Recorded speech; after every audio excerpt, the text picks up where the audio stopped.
I'm really happy to welcome you at this conference for sustainable cities.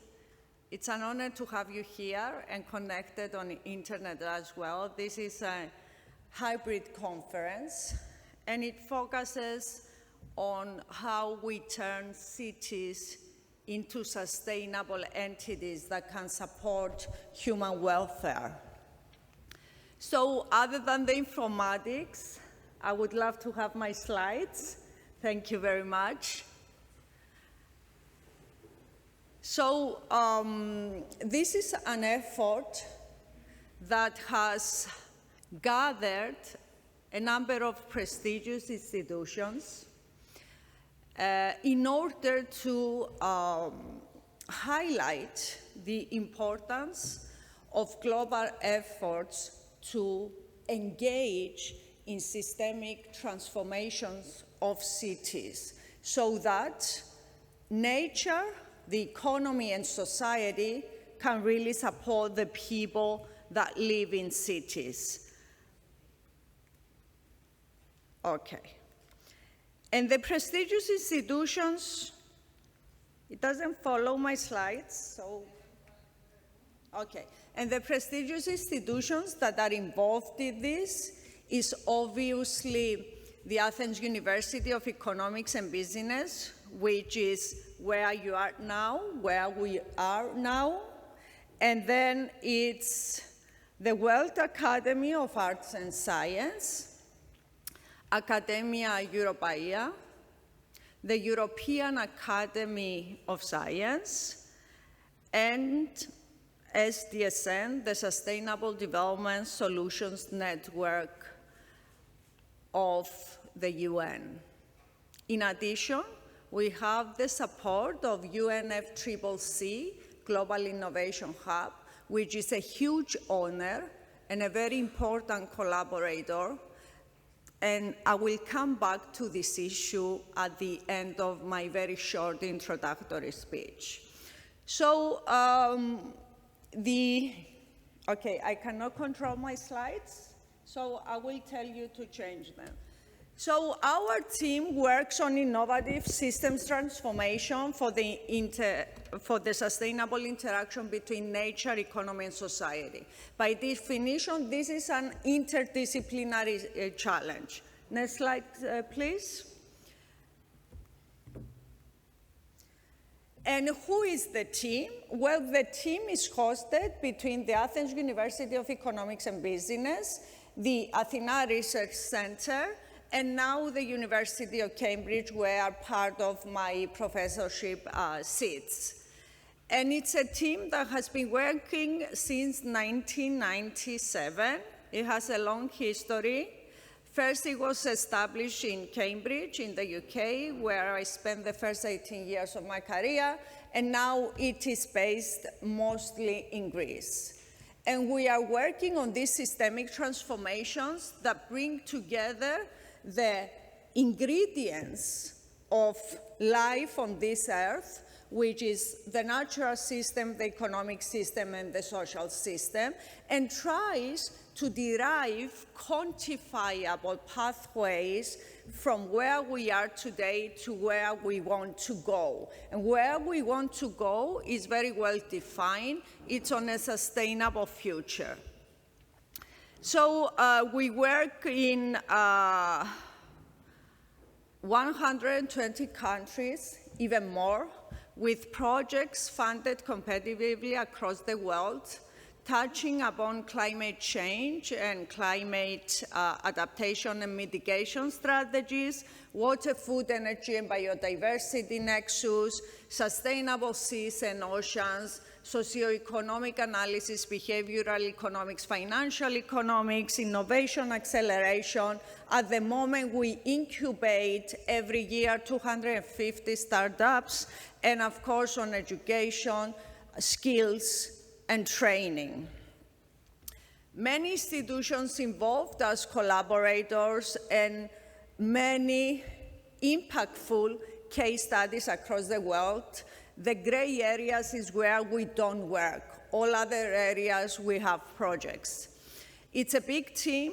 more than 200 researchers, and today this conference is financed by the following projects in which we participate. It's our Sinoi project, and this project is a 15.5 million project for 4 years, focusing on climate resilient regions through systemic solutions and innovations. So how you use your knowledge on the trade-offs and synergies between systems that are located in cities, and how you bring in innovation, technological, social, financial, fiscal, in order to support a transformation between the systems that will allow you to become sustainable.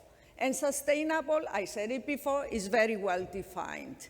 And I'm going to come to that definition. The next project that supports this conference is Impetus, Turning Climate Commitments into Action. This is a 14.8 million project, again for 4 years, again with case studies across Europe, again looking on climate resilience, also integrate climate mitigation and decarbonization in order to find the fastest, the most cost-effective, and the most human-centric and resilient pathway to sustainability.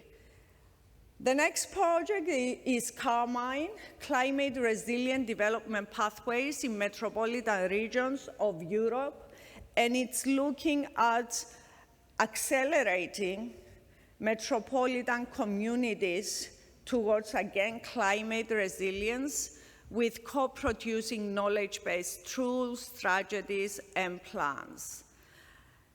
Many case studies, again, 8 case studies across Europe, developing digital twins for simulating interventions and actually implementing them, getting them into action.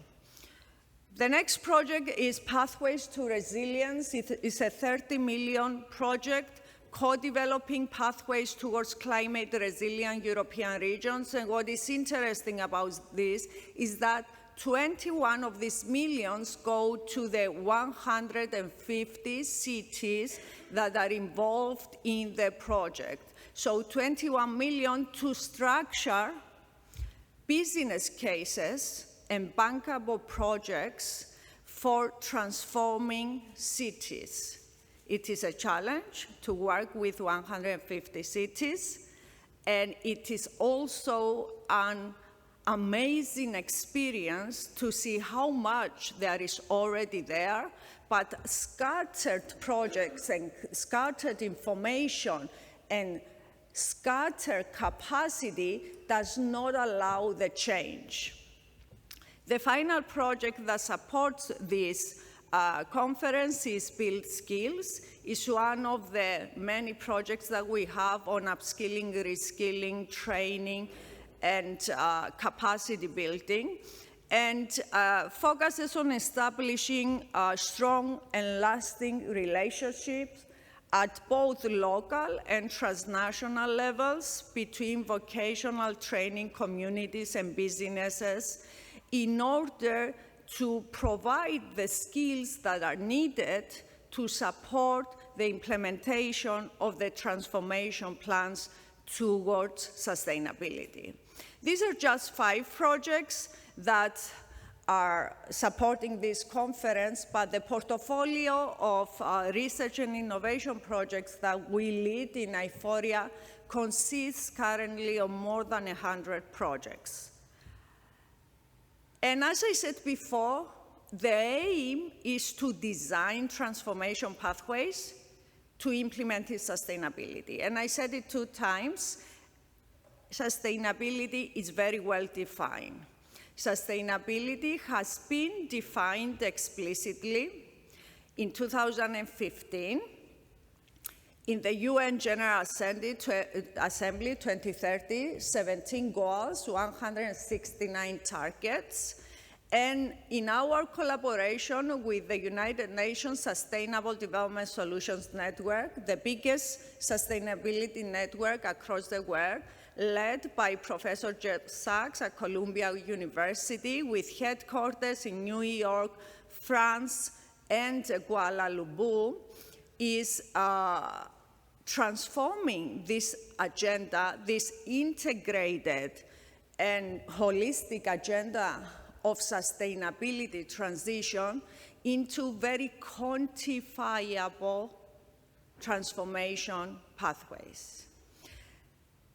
The day before, we have launched the new 2025 Sustainable Development Report that showcases the current level of performance against the vis-a-vis the SDGs.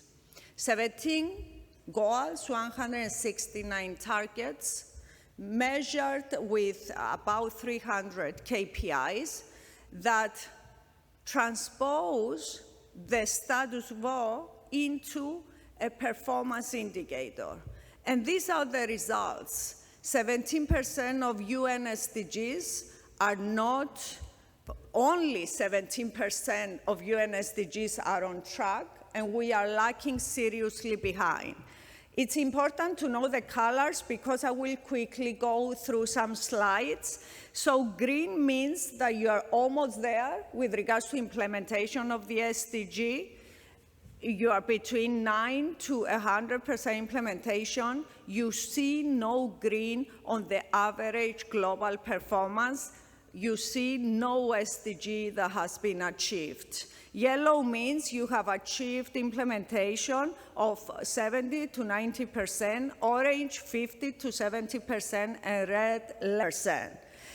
And given that we are interested in cities, it is indicative to see that cities are in the red. So cities are unsustainable at a very serious level. Why are we so interested in cities? Well, nowadays, more than half of the population of the world lives in cities, and by 2050, 70% of the population of the world will be living in cities. So cities are a crucial element of our sustainability transition, and they are also hubs that bring together all the different SDGs that can be mobilized and co-designed in a way that can accelerate sustainability transition and hence the support of human welfare. Sustainability is important because it supports humans. It's not important because it supports the environment. It's important because it supports the environment, the economy, and the society in a way that can support human welfare. And one should be clear that sustainability and the UN Agenda 2030 has only 4 targets that are explicitly relevant to the environment, and then 8 targets that are explicitly relevant to what one would call the social system, and 4 targets that are explicitly relevant to the economic system. And the last one is about collaboration of all goals towards implementing and accelerating the pathway to sustainability. This is how SDG on cities looks like today. So you see a lot of red in the global south, but even in the global north, if you look at the US and Canada, and some cities in Europe, you see that the level of implementation of the SDGs is quite low. And this is a projection to 2030. So by 2030, we don't expect that we will be able, given the current rate of change, to achieve city sustainability. And what does city sustainability basically mean? Well, the KPIs that we use is the percentage of urban population living in slums. This is the yesterday's launch SDSN Sustainable Development Report results. And you can see that the Global South, with regards to this KPI of SDG 11, which is about sustainable cities, is at a very low implementation level. The next KPI is about the annual mean concentration of atmospheric pollution. And again, you can see the Global South in a very difficult situation, not all of it, but most of it. The next KPI is access to improved water sources, piped water sources. And again, Africa is facing major challenges. And then population with convenient access to public transport. And again, we have major challenges remaining. Where you see gray is where we don't have data. And the situation is Europe, because we do implement the SDSN system of measuring, quantifying the performance against the SDGs, not only at the global level, but also are many other scales. And we have a European report. I am leading the European hub of SDSN with 900 institutional members. My co-chair is Professor Angelo Ricaponi at the University of Siena, and we publish this report every year. You can see that cities in Europe are performing better, and they have remaining challenges, but they seem to be making progress. The arrows show progress. And then you can see another downscale. You can see how Greece is performing, and Greece is facing major challenges. You have an orange with regards to SDG implementation. There are different layers of stairs here, and I'm just recognizing that. Okay, so our job is to move from this explicit, quantified recognition of where we stand today, which is measured in the system that I show you, to implementing the current policy framework. So we need to find the most efficient and human-centric ways to move from where we are to where we want to go. And where we want to go is this framework, the global sustainability framework, the SDGs, the Paris Agreement for climate change, but also the transposition of this framework into regional and national policy frameworks. In Europe, we have the European Green Deal, which is a good mirror of the SDGs. In other Europe, we have other policy frameworks. But the good news is that the last 5 years, we have these policy frameworks. 5 years ago, the clear was not this. The picture was not this. We didn't, 5 years ago, we couldn't find the translation of our international, let's say, agreements into the policy and legal framework and regulatory framework of the different countries. So there was no vehicle to actually work with to start implementing. Now we made progress. The last 5 years we made progress. The COVID year, we even made progress towards that. So this is an accelerating change. But even with this accelerating change, even with an explicit policy framework that makes legal the commitment to transform, we are still lagging behind in the pace of implementing the SDGs. And like I said before, only 17% are on track. Within this spirit of developing pathways to get us from where we are to the full implementation of the SDGs and our national and regional policy frameworks. We have launched 2.5 years ago with Jeff Sachs, the United Nations Sustainable Development Global Climate Hub. And the job of this hub, which is hosted in Greece between this university and Athena Information Technology Research Center, is to identify the optimal mixture of technologies, social, economic, and fiscal transformations, and policy transformations that will allow you to make the change. And the innovative feature of this hub is that it is very holistic. We travel with Jeff around the world. And the problem for the sustainability transition was first, that people could not define it explicitly, and second, people in governments, but also financial institutions, also businesses, also the civil society, did not have a detailed plan of implementation.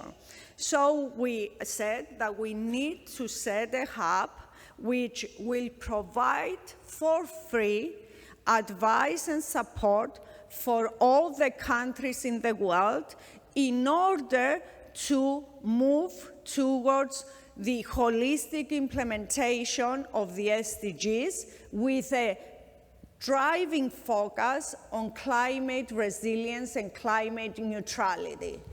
And I'm gonna end by describing very quickly the innovative nature of this hub.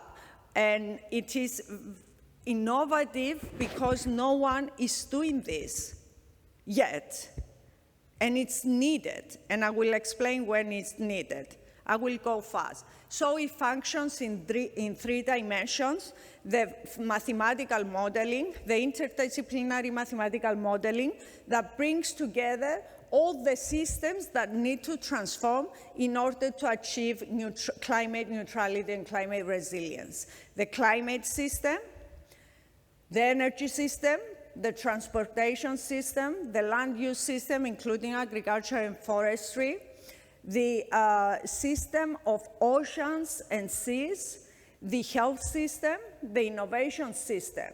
We solve an integrated mathematical structure that derives very detailed pathways for each of these systems, but while recognizing the trade-offs and the synergies between systems. So we don't have solutions that have been derived in the silo of a system.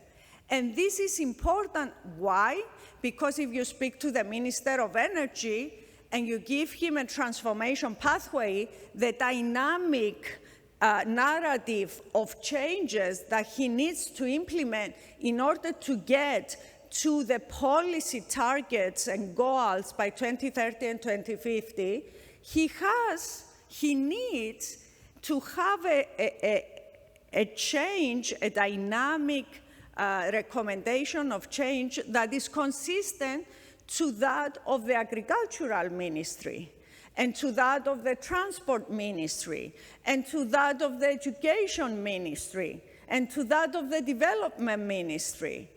So in order to get implementation, you need to be serious about your advice, detailed and serious.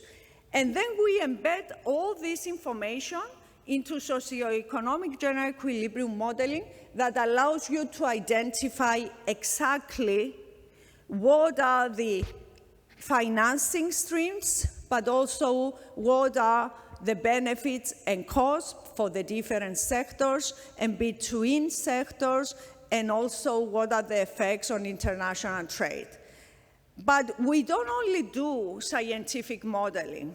We co-design with the stakeholders. SDSA has a hub in each and every country. You can see the map.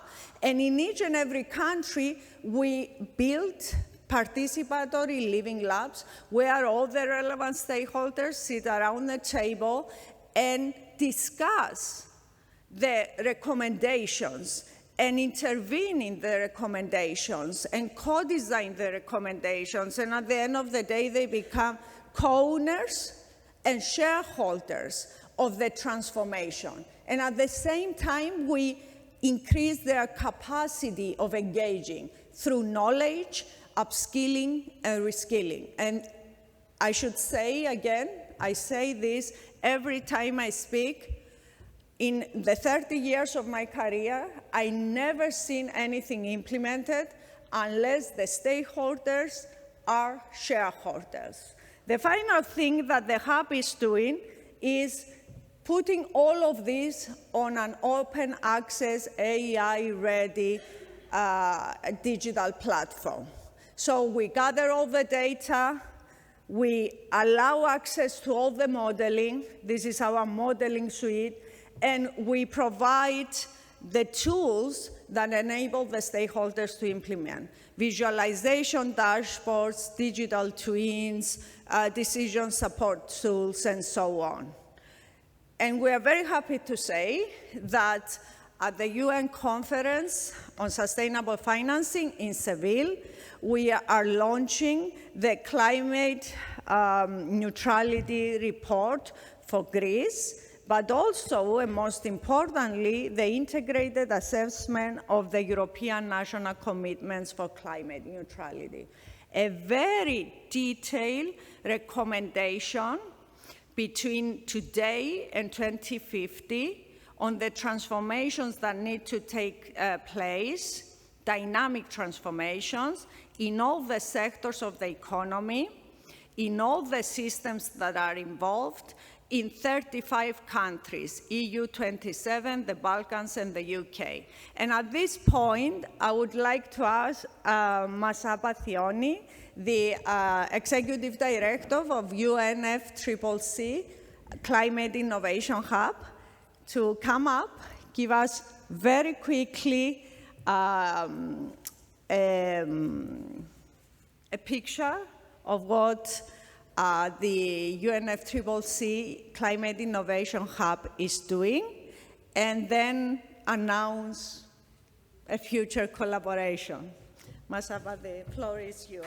I'm very happy you're here.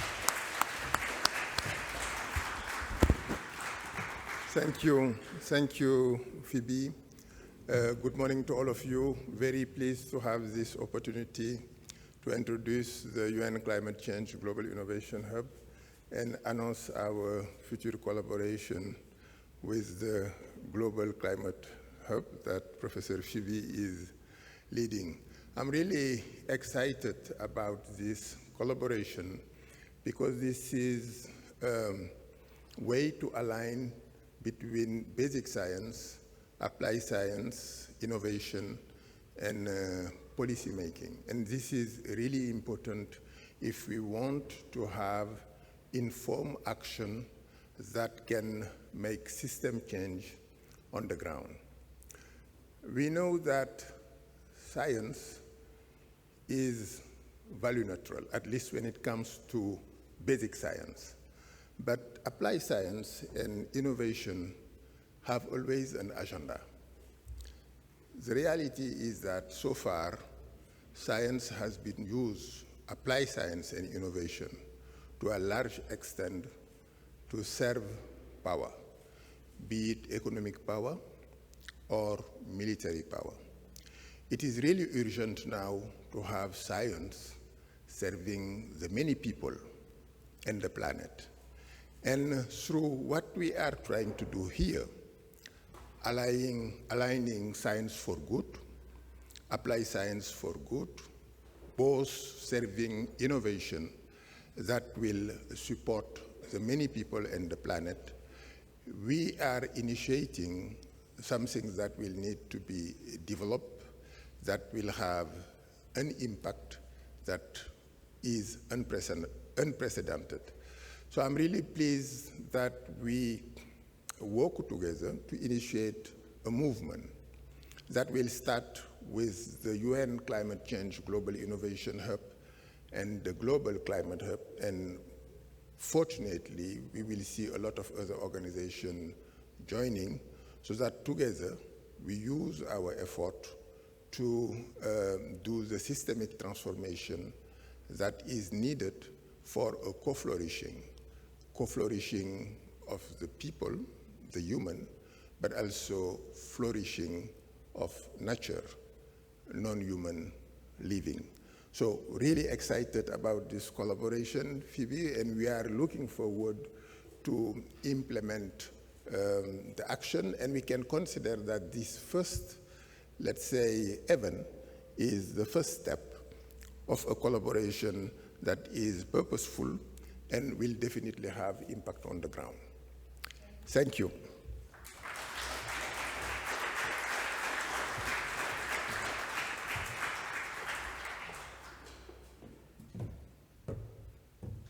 Indeed, putting science in firm alliance with the multilateral world to implement systemic change and achieve impacts.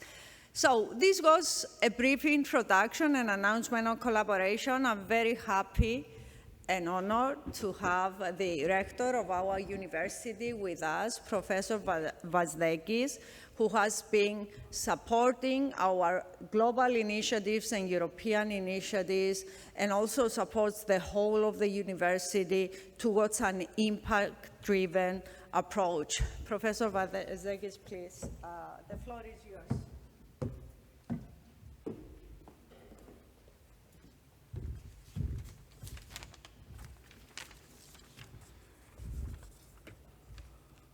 Dear Phoebe, thank you very much. Dear colleagues, distinguished guests, and friends, welcome to the International Conference on Sustainable Cities, Interdisciplinary Approaches for here in the Athens University of Economics and Business. It's a pleasure to have you here in Athens, a city which I think the ancient and the modern coexist, and where the challenges of sustainable urban living are both deeply felt and actively addressed, or at least we try to. Cities are at the heart of the global sustainability transition. By 2050, nearly the 80% of the world's population will live in urban areas. This gives cities a pivotal role, not just by managing growth, but in leading the way towards inclusive and climate-neutral futures. AUEB is a university which is located in the heart of the city. So we understand its role as a catalyst for change. We work closely with the municipality of Athens, offering education, support, and opportunities for citizens of all ages. Through our research hubs, like the RECES, and networks like the SDSN Greece or the SDSN Global Climate Hub, we help connect science and policy at both national and international levels. Today's discussions will be enriched by the presence of leading academics, as you are, practitioners and members of the I4IA network. Your expertise is valuable, is a valuable resource for the urban transition we all try to support. Thank you for being here. We look forward to new partnerships for a more sustainable urban future. So, welcome to Athens, welcome to AUEB.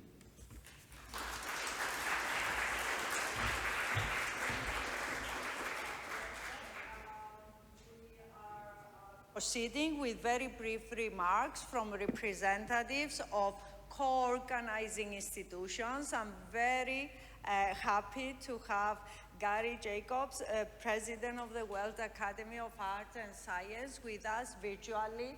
Gary was supposed to be here, but he's not because there was a visa issue. Gary, if you can hear us, the floor is yours and we can see you on the screen. Thank you, Phoebe. I hear you loud and clear. And thank you for explaining why I'm not there physically, which I deeply regret. Uh, Your introductory remarks made it so clear how important this conference is and the work that's being done. It's especially significant for the work that the World Academy is trying to do. And I'd like to say it's a great privilege to be associated with all the distinguished colleagues and organizers that are behind this conference effort. I'd like to start for a moment with a detour to look at the world, to the real significance of this initiative, to look at the world in its entirety, an issue that is of greatest importance to the World Academy. We're in a period of great global turbulence, unprecedented change, unprecedented disorder, even confusion about which course we're taking, forward progress in some areas and backward retreat in other areas that are quite confusion. We see an erosion of the progress on multilateralism, which we thought had made such strides in the first 30 years after the end of the Cold War. We see national gridlock in many countries, like my own, America. We see global geopolitical competition, which we thought we had gone beyond that. Multilateral institutions under stress and challenge. National governments constrained by partisan polarization, the short electoral cycles, ideological rigidity, and so forth, and a general retreat in many places from democracy to autocracy and plutocracy. These are challenging and disconcerting times. Why am I mentioning this in a conference on cities, urbanization, and sustainability? Because cities are very, very important in the solution to all of these problems that we witness in the world today. Our focus is so much on the nation states and what they're doing, and on the multilateral institutions and what they're not permitted to do, that we often underestimate how critical in history the role of cities have been as catalysts for global transformation and social transformation. How appropriate that this conference should be in Athens, one of the ancient city-states, which was an example of, and all the city-states of ancient Greece were examples of, the power of small entities, small urban communities for creativity and innovation that has had impact on all of global society. How significant that Phoebe has mentioned a network of 150 urban centers around the world, many of the mega cities around the world, in trying to address the issues of sustainability. In history, it has always been the cities, the urban areas, the small communities, democratically governed, closely governed by the participation of the public, involvement of the public, contributions of the public, that have really been the seeds and birthplaces of civilization. How appropriate that today, we saw it in Renaissance Italy, we've seen it in Silicon Valley in the last decades, how appropriate that we should come back to the cities as the nodal instrument for social change and addressing the challenges of human welfare and sustainability. And today's cities are at the crossroads. As Phoebe mentioned, more than half the population is here. We have problems in our cities of overpopulation, pollution, energy consumption, crime, 70% of global emissions, growing inequality. At the same time, it's the cities where the really effective initiatives have taken place and can take place to address our global challenges of sustainability, and how important it is that it involves not just the decisions of technocrats or of national politicians, but of the general public involved, the public and all the shareholders and all the stakeholders. Phoebe said We need not only shareholders, we need stakeholders. All the stakeholders are there in the city areas. And so the chemistry for solving our problems is very much going to reside on how far we can do the type of work that Phoebe and Jeff Sachs and the SDSN network and the other organizations that have been mentioned are doing, such as the C40 Climate Leadership Group, which had more than 100 mega cities in it working on these issues. So we're in a point of transition where not only we need global governance, but we need very much urban governments to be strengthened and reinforced. And we need the knowledge and the leadership in these urban communities equipped with all the knowledge. And that's what we heard about the SDSN program. That's the target, is to equip the decision makers who are in touch with the public to bring back democratic renewal and feed the ideas of planetary well-being into that of the decision makers and governors in the local communities around the world. This is really where the change is going to take place. The World Academy of Art and Science was founded as a transnational, transdisciplinary organization by prominent intellectuals strongly committed to promoting the importance of science diplomacy and national and global governance. The aim of the society is to transcend the disciplinary silos, promote human-centered, value-based science for human security, social welfare, and sustainable development. Today, we need a transdisciplinary approach that integrates climate science, economic policy, community values, education, and governance into a single coherent strategy. And that's what we heard from Phoebe in her opening remarks. We need to address three core priorities for urban sustainability: systemic finance and resilient planning, education and skills for a just transition, and participatory governance, and social innovation. This is a time for us to really focus on the sustainable cities, not just sustainable, but thrivable, as it was mentioned in the brochure, places where people flourish in harmony with nature. And a city becomes truly thrivable when its safeguards are not only environmental, but dignity, creativity, and aspirations of its people. I wish you great success in this important conference. Thank you. Thank you very much, Gary. It is an honor and true pleasure to be part of the World Academy, to be one of the trustees of the World Academy. And we are definitely working on the challenge for this very influential academy that was put together by Albert Einstein and Oppenheimer in order to bring the greatest minds across the globe to recommending solution pathways for the sustainability, for the sustainment of the global population, of the global systems that support the people. So thank you so much for being here. Thank you so much for leading all these impactful initiatives that the World Academy of Art and Science is putting on the ground. And we are looking forward to further intensifying this work. Our next speaker is Professor Klaus Mainzer, President of the European Academy of Sciences and Arts. It's a big honor to have you on our conference. It's a big honor to organize this Sustainable Cities Conference with you. Klaus, the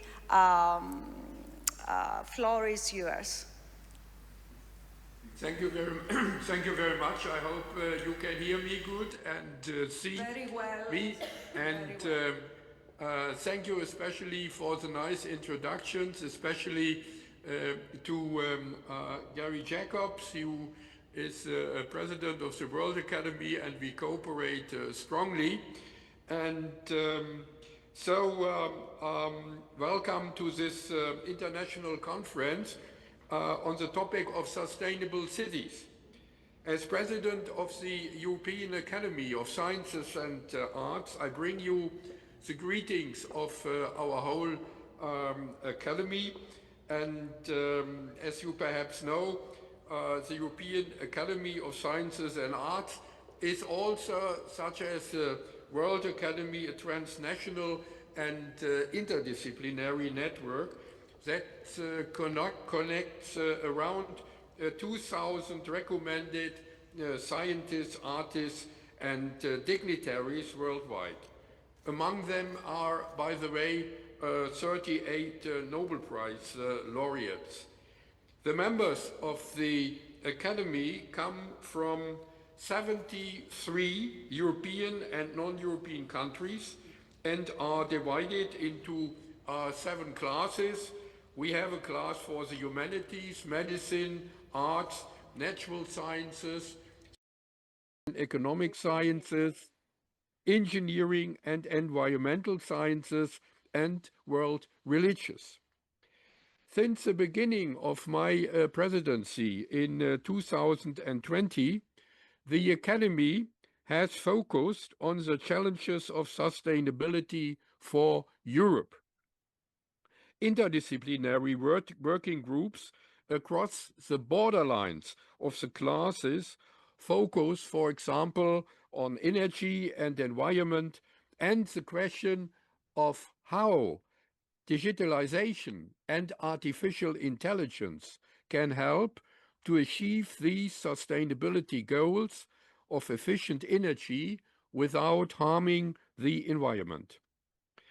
For many years, I have been involved in the mathematical modeling of complex systems in nature and society. A complex system consists of many elements that interact non-linearly on the micro level. For example, in a liquid, the molecules, in order to generate new patterns and structures at the macro level under suitable conditions. One example is the brain. The brain, which consists of many neurochemically interacting neurons that generate circuits and patterns for perception, speech, and behavior at the micro level. But a city can also be considered as a complex urban system, consisting of inhabitants, traffic, shops, buildings, supply systems, factories, and so on, which interact at the micro level to generate patterns and structures at the macro level. If you look at the structure of urban settlements on maps from a macroscopic level, in the historical development from antiquity, for example, Athens, to modern cities, it reminds us of an increasingly becoming more and more complex organism. In the Middle Ages, for example, cities were enclosed by ring walls for defense. In the age of motor cars, of course, cities must be open and dominated by motorways. Today, cities should be characterized by sustainability with regard to the environment and climate. But cities are also economic systems.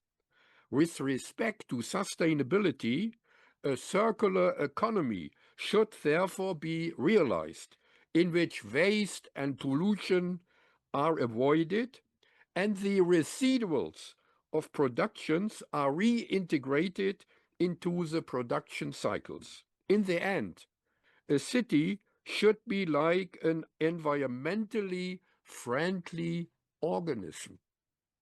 When modeling such modern cities, an enormous amount of data is generated that can only be mastered through digitalization and AI.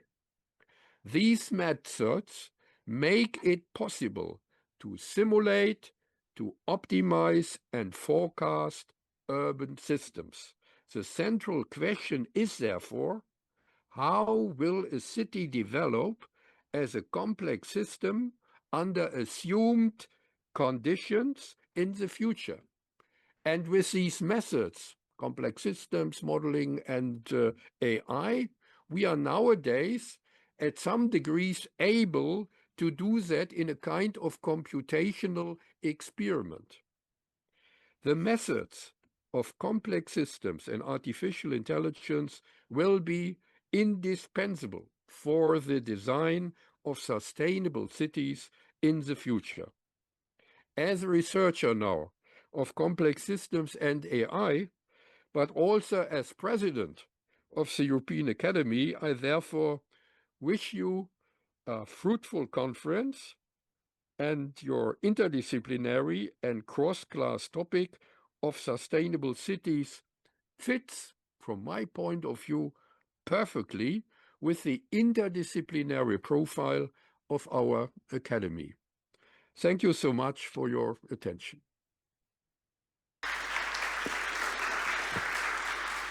Thank you very much, Klaus. I am a proud member and fellow of the Academy, the European Academy of Arts and Science, and extremely happy to see that the World Academy is explicitly collaborating with the European Academy in order to create the critical mass of scientific excellence that is needed to accelerate this change. And as you said, the change has to be interdisciplinary and intradisciplinary in terms of its structure, and this means that system science, complex system science, is the scientific structure that can allow us analytical derivation of recommendations.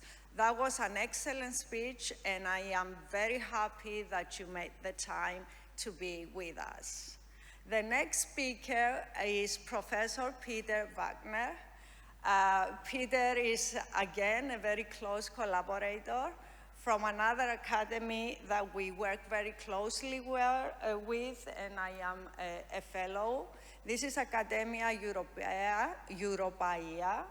And with Peter is leading the sustainability task force of this academy, and I am co-leading this task force with him, again working on putting science in the explicit service of implementable transformations. The goal is to have impact. The goal is to accelerate the process between science, produce innovative solutions, and their actual implementation. We cannot afford the time, this time to be long.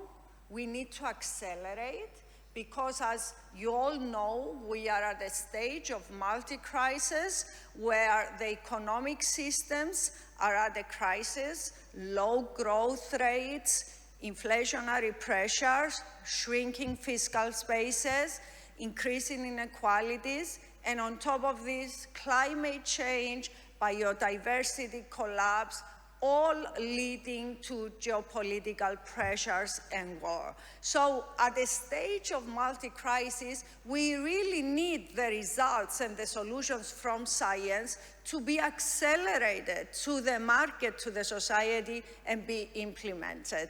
And this is partly what we try to do with the collaboration of all these academies. So, Peter, the floor is yours. I'm so happy to see you and have you here. Thank you very much, Phoebe. Indeed, it's a pleasure and an honor to be allowed and be invited to address this important conference that you have been been organizing and getting together. Indeed, I see that in somewhat a parallel process, an uncoordinated process with the European Academy of Sciences and Arts, as we just heard, Academia Europaea several years ago instituted this task force on environment, sustainability and climate for exactly the same reasons Klaus Mainzer was mentioning, namely the need to provide knowledge for transformative practices in this area of urgent concern. In my brief reflections, I want to start out from, as some of you may have seen, a joint declaration only a few days ago by the mayors of London and Paris, Sadiq Khan and Anne Hidalgo, about sustainability indeed. And as you will be aware, I mean, London and Paris are major European cities. They are old imperial cities.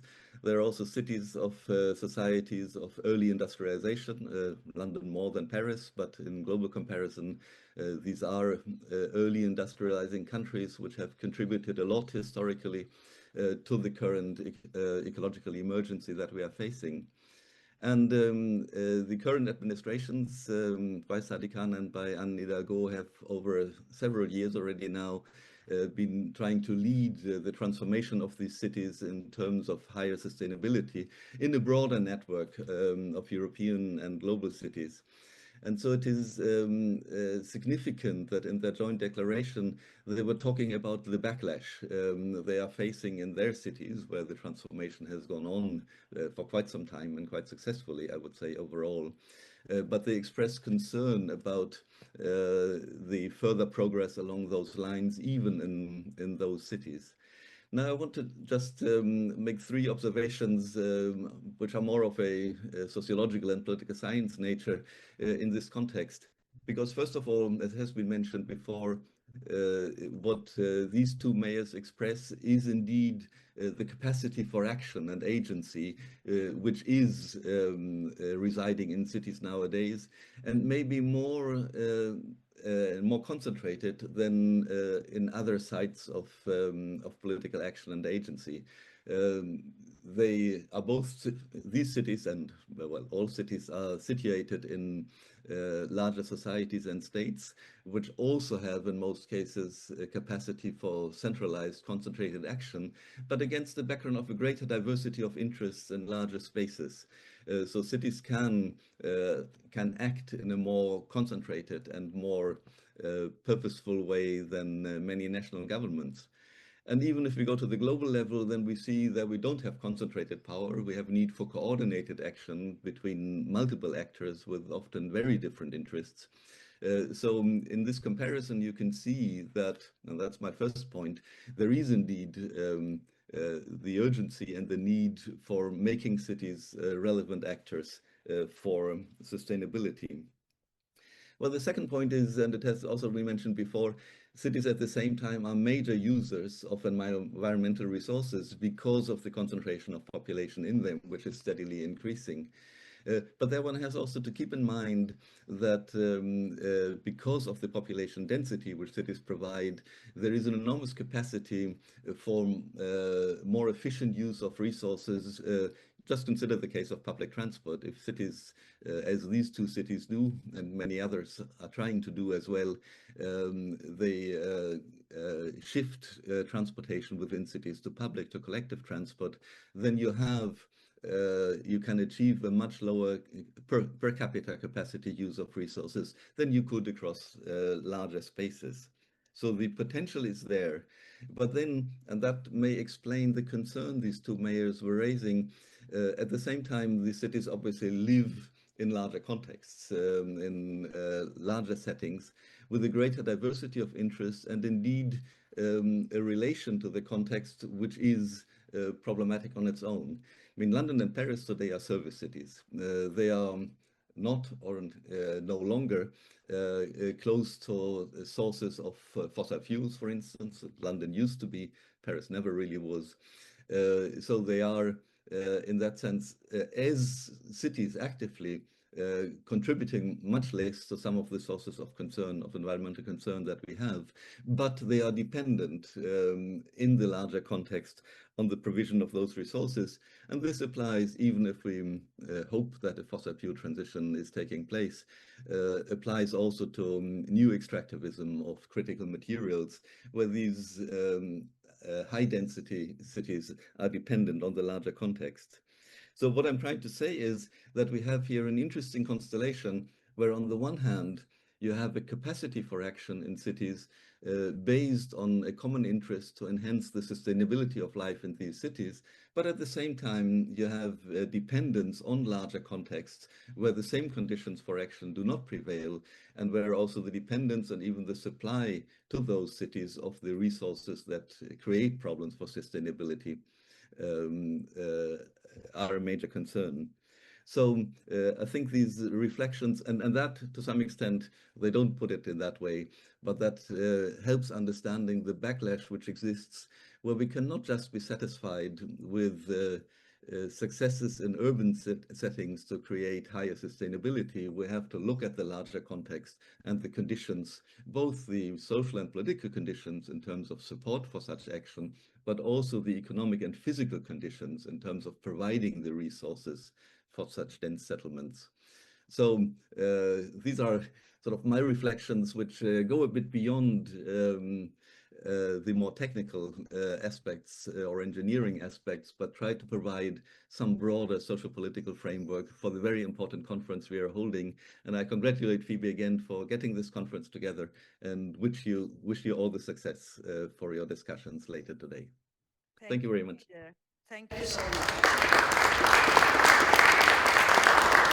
The socio-political background is the framework in which the physical and economic systems function, so is of crucial importance and definite requirement in the integrated analysis for sensible and implementable solutions. The last speaker of this introductory session is a good friend, a force of nature, the Vice President of Networks of UNSDSN, Maria Cortez Bush. And Maria, the floor is yours.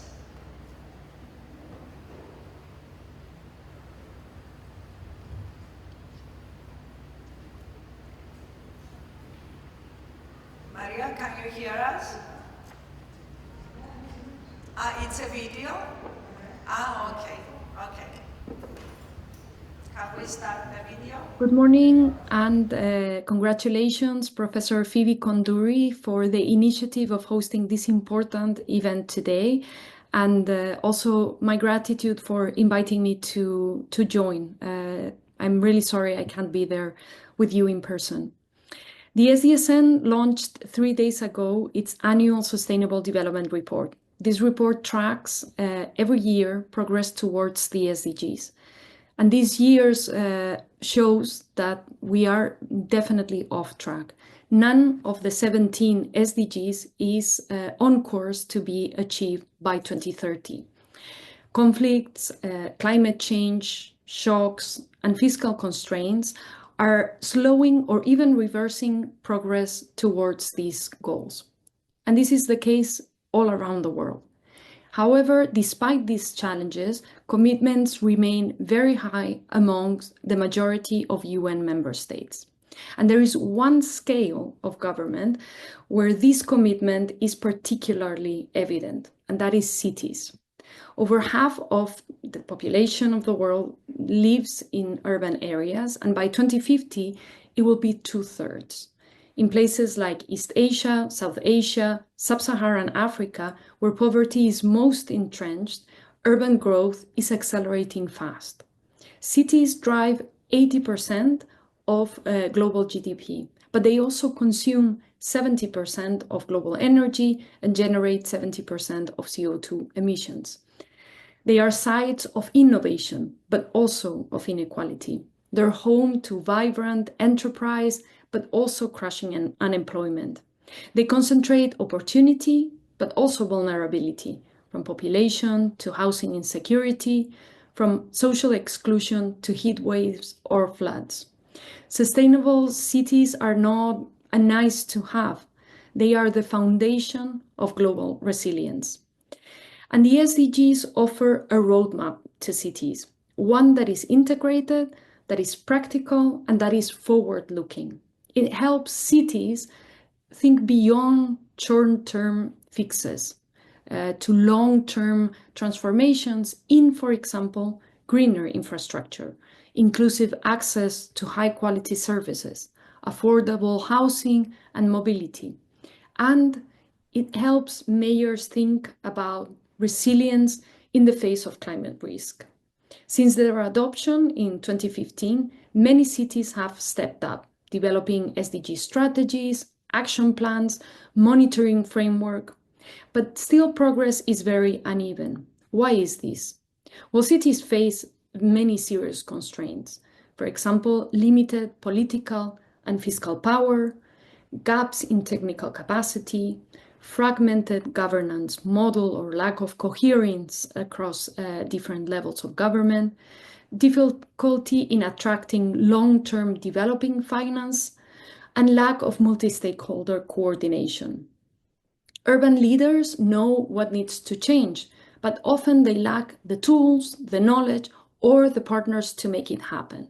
And for us at SDSN, this is why universities are so important, not just as research centers, but as strategic allies. At SDSN, we're seeing numerous exciting examples of how cities and universities are working in a new framework.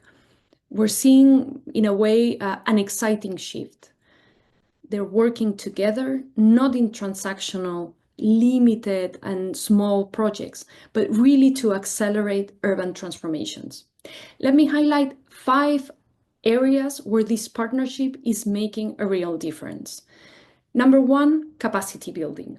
City departments face very complex challenges that are fast evolving. Let's think about the pandemic, where cities were affected, obviously, on health domains, but also their mobility, their fiscal capacity, their schooling. All of these topics were affected at the same time. Universities can help. They can embed technical experts directly into government teams through secondments, but they can also bring staff into research environments for guided learning. We're seeing demand for executive education tailored to municipal needs, built by universities with a public mission. Secondly, in the area of data and decision-making. Progress requires better data. Universities are helping cities define relevant SDG indicators, integrate non-traditional data sources from Earth observation tools to citizen science, and also develop tools like dashboards or GIS platforms to help visualize results and make data more accessible to citizens. These partnerships are turning data into action. Thirdly, on education and civic engagement. Universities educate tomorrow's urban leaders, but they are empowering today's citizens too. By connecting SDG learning with real-world urban challenges, they are creating a pipeline of engaged students and faculty solving real problems of their communities, while at the same time building community awareness and support towards sustainable development and the SDGs. Fourthly, in co-designing and testing solutions. Cities and universities are jointly developing long-term decarbonization pathways. Professor Konduri's team knows a lot about this. I'm sure you will be discussing it. But also sustainable food systems and inclusive housing models. Universities are testing some of these innovations in their campuses. Urban gardens, clean transportation pilots, through living labs that help not just students and faculty experience these innovations, but also citizens before these get scaled up into the citywide policy. And fifthly, convening for action. Cities are complex systems. They need cross-sector dialogue, And universities bring credibility, neutrality, and long-term perspective, making them ideal conveners for transformative alliances between governments, the private sector, civil society, and citizens. Urban transformation is not a linear journey. It will be iterative, collaborative, and it will need to be deeply rooted in local context. This will depend on building strategic partnerships that go beyond transactions toward shared purpose and adaptive learning. That's why gatherings like these matter a lot. We're not just exchanging ideas, we're building a new model of collaboration for a new era of development. Cities are where the stakes are highest, but they're also where the solutions can emerge fastest if we work together and if we invest in these partnerships that make real progress possible. Thank you once again for inviting me today, and I hope you have a very productive meeting that I will learn from by catching up with Professor Koundouri just after. Thank you once again, and talk to you all very soon. Thank you very much. Good morning, and congratulations, Professor Phoebe Koundouri. Yes, and I would like to add to all that Maria says that SDSN has launched the last 2 years the Global Commission for Urban SDG Finance that is focused on cities, and in the next panel we have the leader of that particular initiative giving the keynote speech. Talking about the next panel, I would like to ask my colleague, my good friend, my collaborator for many years, the Vice President of the National Observatory of Athens, the co-chair of the Global GEO, this is the Geospatial Initiative of the UN, Professor Vangelis Gerasopoulos, to come to the stage and moderate the next panel. Vangelis.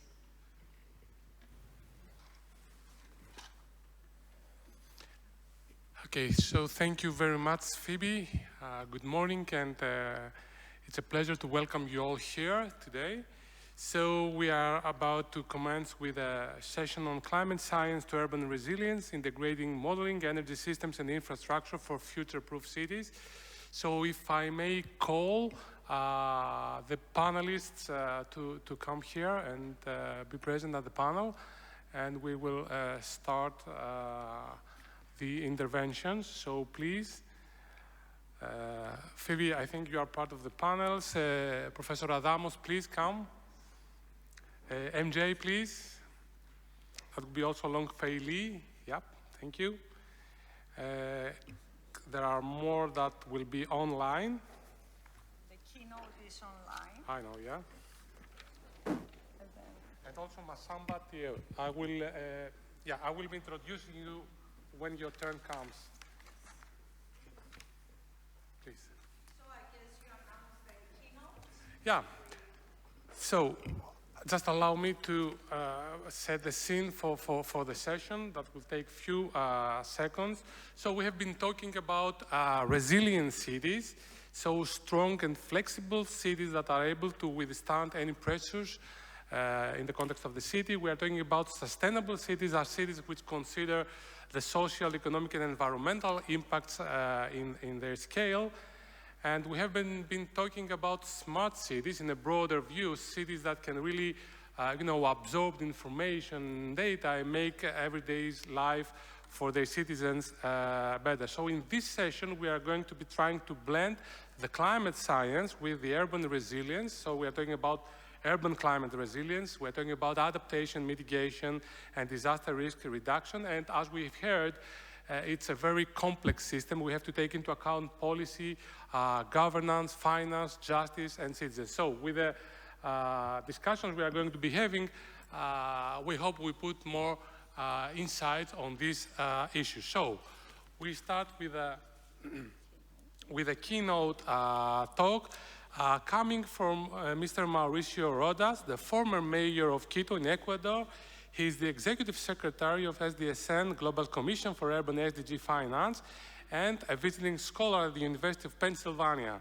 So he will be trying to unlock cities' climate finance for a sustainable urban future, which is also the title of his talk. So, Maurizio, if you're online, the floor is yours.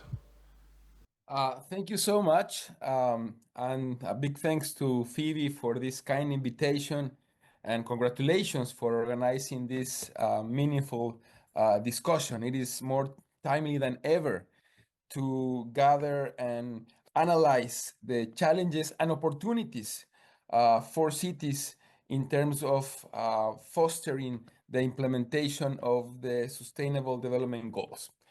So I think we all agree on the huge role that cities play in this particular space. It will be impossible to meet the Agenda 2030, to meet the Paris Agreement goals, to meet the new urban agenda without an effective role from cities. We have already heard about the fact that more than the majority of the world's population lives in cities, and it would be more than 70% of the world's population living in cities by the year 2050.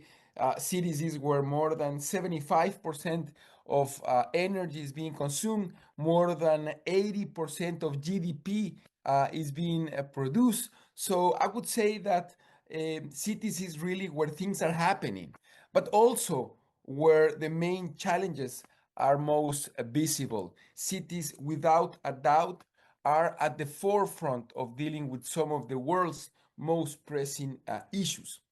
And the problem is that in order for cities to play an effective role in tackling these challenges, they need access to resources, they need access to finance, and they are still navigating a country-focused international financial system. And I can give a number of facts that demonstrate this point. For example, if you just take climate, cities will be needing approximately $4.3 trillion per year to turn their current infrastructure into a climate resilient one. It will be impossible for cities to access that amount of money under the status quo, under the current games, the rules of the game of the international finance system. Let me share with you an anecdote of my time as mayor. As mayor of Quito, I undertook the construction of the first metro line, not only in the city, but also in the country. It was the largest infrastructure project in the history of the city, a big, big challenge for us. And in order for me to get the necessary funding from multilateral development banks, I needed a national sovereign guarantee, a guarantee from the national government that the national government didn't want to give me because of political rivalries. And I had to, at the end, and long story short, I had to mobilize public opinion support in favor of the project, to put political pressure on the national government to get the sovereign guarantee, which I finally did. But this is the kind of hurdle that mayors and cities shouldn't have to go through to do the right thing, to undertake critically important climate resilient infrastructure. And unfortunately, this is the case in many cities around the world. We in Quito were lucky. We managed to get the sovereign guarantee. We built the metro, and now it is successfully operating. But that's not the case for many cities around the world that, because of these kind of reasons, are not undertaking sustainable infrastructure projects. And the fact that we still live in a nation-centric international financial system can also be illustrated by the fact that, again, taking climate finance, only 11% of total climate finance is coming into cities. Only 44% of countries in the world allow cities to borrow. Only 14% of countries in the world allow cities to access finance with no restrictions. And we can say that there are different areas in the world where this situation is particularly concerning. For example, take the case of some sub-Saharan African countries, where in practice cities have no fiscal autonomy.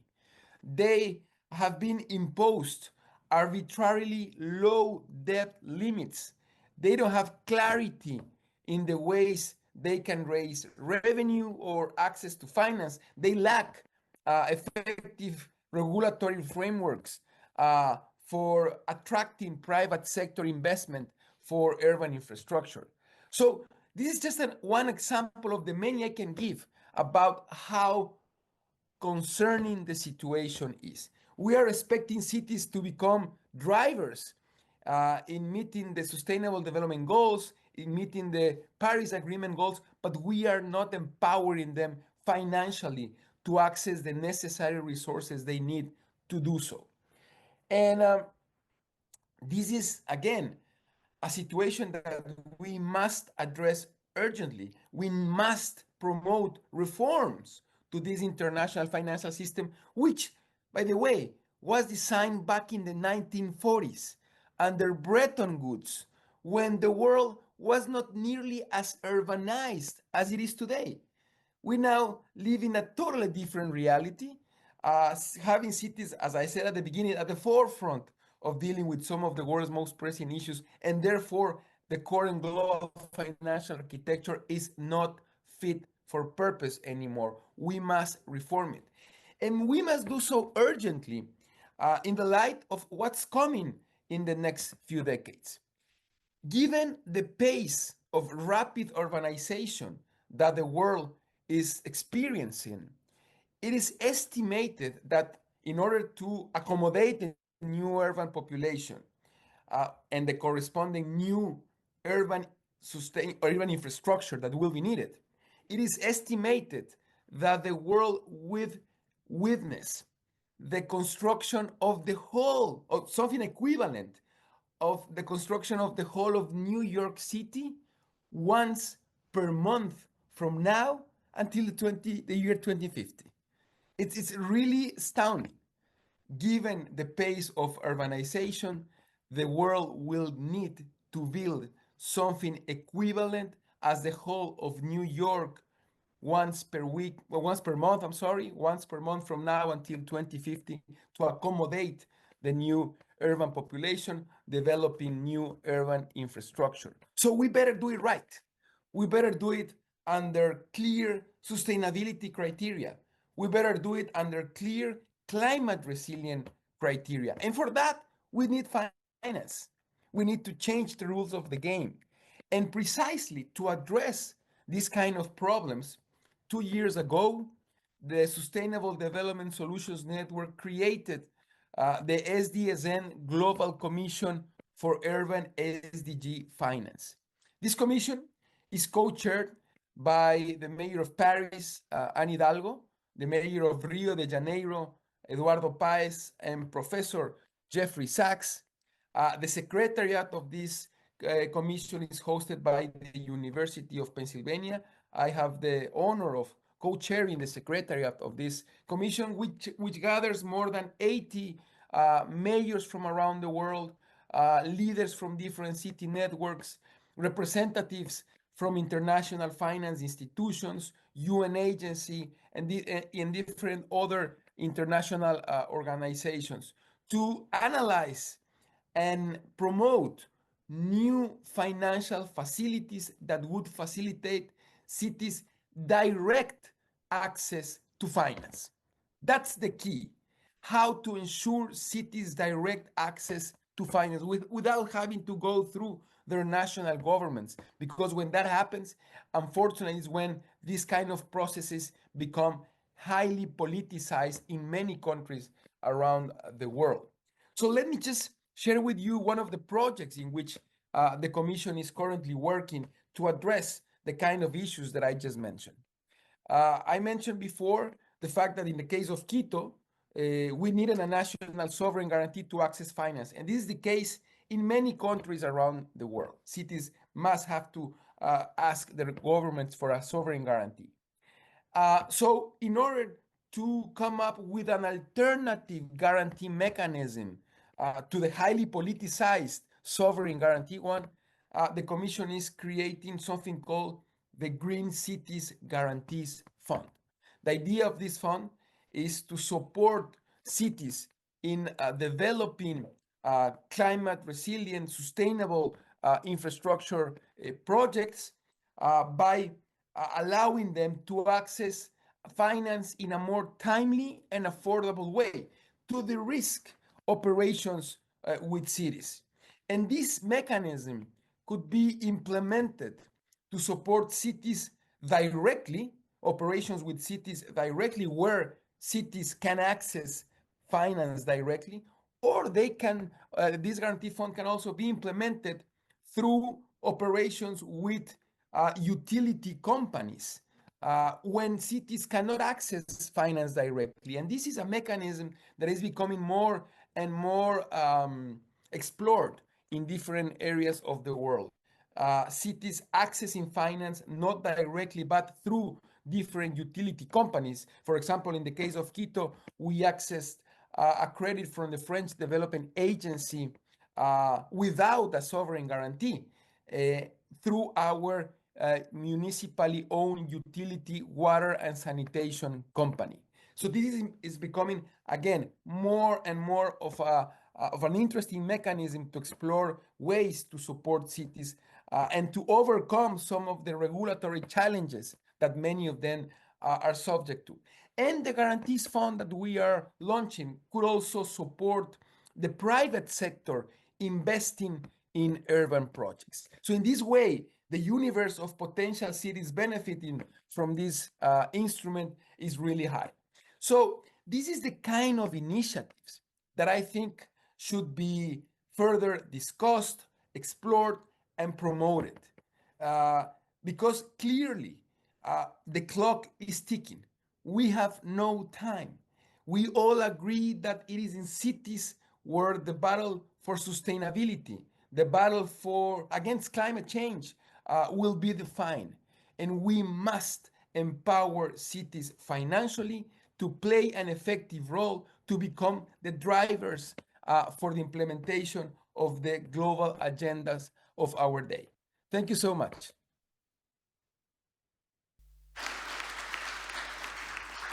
Thank you very much, Mauricio. Your impassioned talk actually reflects the fights that you have fought in order to guarantee the finance for Quito City. This is very obvious. I take on board the fact that a small percentage of the climate finance goes to cities, and cities need more direct ways to access this finance. So thank you very much for your intervention. Now, we move with our panel after the keynote, and about the schedule of the session. You will have a maximum 5 minutes for the first intervention, and then you will be also offered 2-3 minutes for a reply to a question that you are going to receive. So our first panelist is Professor Yannis Adamos. He's an assistant professor at the Department of Civil Engineering at the Aristotle University of Thessaloniki. And I assume that you are going to give us some information about the Asinoi project. Of course. Hello, thanks Vangelis. Thanks, I'm so happy to be here today, traveling from Thessaloniki. Thanks a lot to Phoebe for this kind invitation. Yes, Asinoi, we're now almost there. We are almost to the end of this project this September. We went this September after 4 years of, I would say, a lot of effort, a lot of work, a lot of things that we had promised, but we managed to deliver in all these 4 years. A large project, as Phoebe mentioned, of 15+ million. 41 partners, in all around Europe, in 33 different countries. This means also around 200 people. So having the role of the project manager, I can definitely share with you that was challenging in many ways. And it was challenging because we had, let's say, a combination of people, I would say. So approximately 60% of these people let's say, are coming. We are coming from the academia sector, so we had high-level professors or other people from universities, as I said, from all around Europe.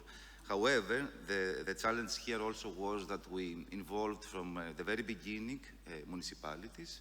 We involved networks, so networks that brought to us other communities, as we say, and that was rather challenging. That's why I can also say one of the most of the challenges was how do we, let's say, share all this work that we are doing as, again, scientists, and how do we deliver to the local authorities or the regional authorities all this work that we have done, we are doing, and how easy it is for them to understand what we want to do. And because we're talking, for example, a lot about modeling, so there we will see, and I will say a few things about this challenge that we faced. Since it was, I think it was at least 15 years ago that I started my career, around 20 years ago, approximately 20 years ago, and from in the first 5 years, one of the most, let's say, topics that we had to address was population growth. So my expertise is transportation. I'm a transportation engineer, and I work a lot in logistics, but also in the sustainable mobility.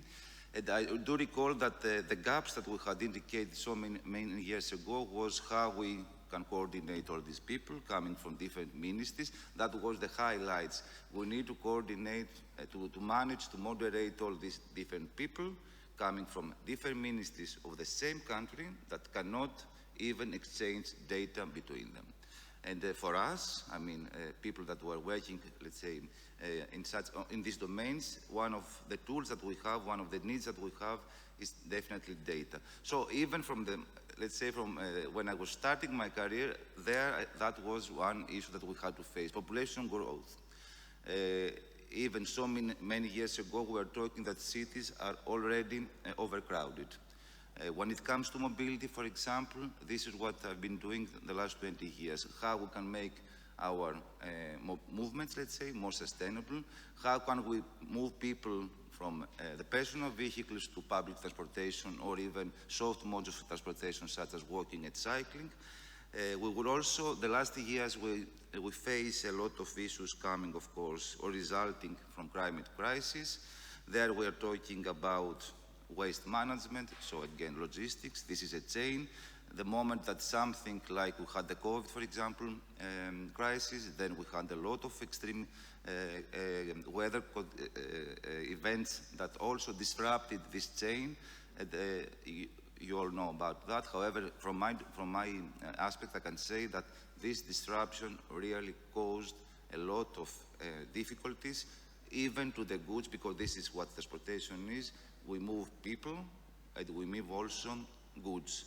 And transportation and this freedom to move is one of the 4 liberties that we have been set a lot of years ago in Rome. So also health, I would like to pay attention to this sector, and we're talking in general about physical health. However, I'm doing a lot of work with my team on mental health, which seems to be, of course, strongly related and associated with all these, I would say, crisis, all these shocks that we face in a city, and this is important.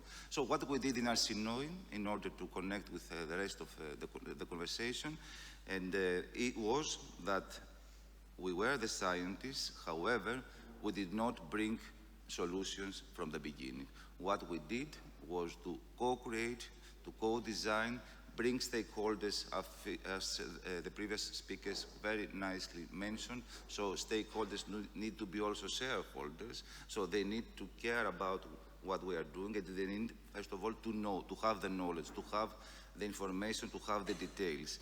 So what we did was exactly from month 1, we tried to engage stakeholders and representatives of different sectors, and we really sat in the same room, in the same table, through all these living labs that we ran, and we had this exchange of ideas.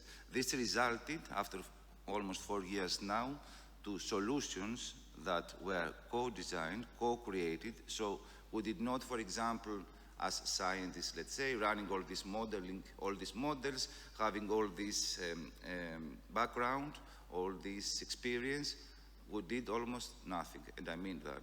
We brought all these people, we applied like new techniques and methodologies like systems innovation approach, and there we gave the floor to those people who are, on one hand, the end users, so citizens, and in the other hand, those people that make decisions, because we really, I mean, even if all this high level of people that are here today, we cannot really make decisions. We prepare, let's say, the ground for those people that make decisions to make the correct, the right decisions. And in concluding, and I would like to mention that, and also this is my, how can I say, Phoebe knows better, let's say my expertise in the university, the position that I was elected some years ago is human-centered. So assuming and checking all these impacts, all these challenges, the core in all these challenges is humans. When we go and try to find some solutions and see, for example, are communities ready let's say, to receive all this, to get familiar with all these solutions that we propose, then it's all about citizens. It's all about the end users. So again, assessing and evaluating all these challenges, let's say, the core is human, is humans, is citizens. And this is the difficult part, because in modeling, and I'm finishing and I'm concluding, in modeling, let's say, yes, we are in 2025, we have new tools, we have new techniques, we have a lot of people that have the expertise. Definitely, and I know that from my sector, but also from other sectors like water, for example, or the meteorological aspects, things seem to be a little challenging now. So things that we were expecting that we can predict, for example, in the next years, the idea now, not the idea, the thing is now that we're discussing about some phenomena that may appear, let's say, once in 100. However, the second time may be 100, and the next day of the event, this extreme event happens. So concluding, I would like to say that the most difficult part, in my opinion, but I also see that even with all the work that we're doing in Asinoi, this is where Phoebe and her team comes, for example, through choice experiments or in other projects that we focus on how we can change our habits. The most difficult part, in my opinion, is how we can eventually change behavior of people, because people are the recipients of all these solutions that we are trying to provide to them. So changing behavior and changing people and the end user's behavior is a difficult part, in my opinion, and the challenge that we need to address. Thanks. Okay. So thank you, Yanis, for your insights, especially working with so many people. So we will skip the question part and we'll go straight to the interventions for the sake of some time saving. So our next panelist is MJ Park. She is the CEO of the International Center Empowering Action and very active in UNSCCC Global Innovation Hub, but also research professor at the Kyung-hee University with My Perfect Korean. So actually, she is going to be talking about city sustainability through three different lenses: those of the local policy expert, from the lens of an international organization, but also from the academia. So the floor is yours. Thank you very much for your perfect information and also your perfect pronunciation of the Korean language. And thank you for having me at this meaningful the session as a panelist, Professor Phoebe and Mr. Moderator, and also everybody. And I'd like to add my one more special experiences working at the city government as an administrator. So with the diverse aspect of the site angle to see the local government, for over 20 years I work for the mobilizing the cities relations, international relations, and also mobilizing some kind of meaningful project regarding on the development project. and a cooperative project, and also for the better making better future. So now I'd like to deliver some kind of ideas, what I realized and feel from the real situation. So my intervention will be from the bottom side. Actually, I'm not a technician, and I'm a worker, and also I can introduce myself as an activator and interpreter in between global level and local, and policy and implement. And also this, the big movement, and also their small voice. So my topic is that cities sustainable. How can we make the city sustainable? I think that there are 4 factors the city must have, and also the climate scientists and scientists need to know about that. So climate science make us understand about the complexity of the city very well. I'm very surprised to be shared about all high level of opinions through all the entire this morning. That is truly fact. However, when you look into their real field, there are 4 important factors we need to see. Whether they having their long-term vision and goal. So normally every city government has their vision, but sometimes that's just real, ideal. That is not real, not based on their real situation. So we need to figure out whether they have their vision based on their reality. And secondly, whether we need to consider whether they having innovative people to work together. So every officials and citizens need to like to work very hard to make their real life. And also they are very good for the problem solving. So we are talking about the COVID-19 many times, about we can overcome all together with the collaboration. However, that is kind of the problem solving. However, innovation and innovative working means like proactive protection, proactive preparation. So when we talk with the city officials in the real, that is really difficult to make them change their thinking approach. So we need to see the goal first, but they just focusing on their real problem they are facing right now. So on that point, we have another gap between that. And third factor we need to consider is that whether they having system of the interdisciplinary collaboration, as the same with the topic of today's session. Actually, based on this, my empirical data, that could be a story of especially for the Asian cities and the Asian country. However, this is factual. Normally, city officials is not good for collaborating together, even in between divisions, and even between cities, and even between colleagues, maybe. So that's because they are very passive. Because in Asia and even in Korea, almost every policy is coming from the central government, and also they are really good practices as following their guidance, and also just to practice as they got informed from the central government. So that's because they cannot think very efficiently by themselves for themselves. So this is really important point when we approach it to the city government.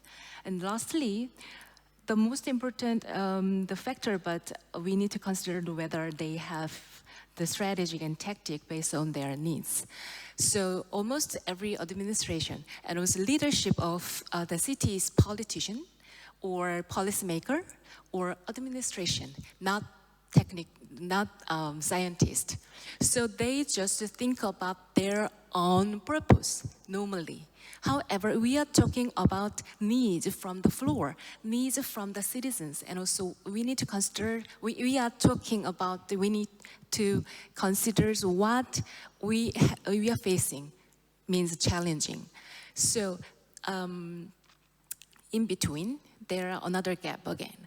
So these 4 factors is really important factors cities need to accumulate it and have and trained for making their city sustainable. But another sector, these 4 sectors will be the weakness of the cities nowadays. So we need to start from that point, from that gap. So my questions I'd like to share with you is that how to understand them well, and then how to extend our collaboration with them well. So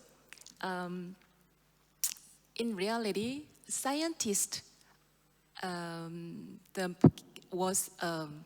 introduced about the climate crisis to the worldwide and informing about the dangers of the climate crisis. And then city government and national government is trying to run further, but run about in confusion. So we need to help them. We need to help them with the real detail and complexity of the technician. So that is the point I'd like to deliver for the first moment, and also I'd like to keep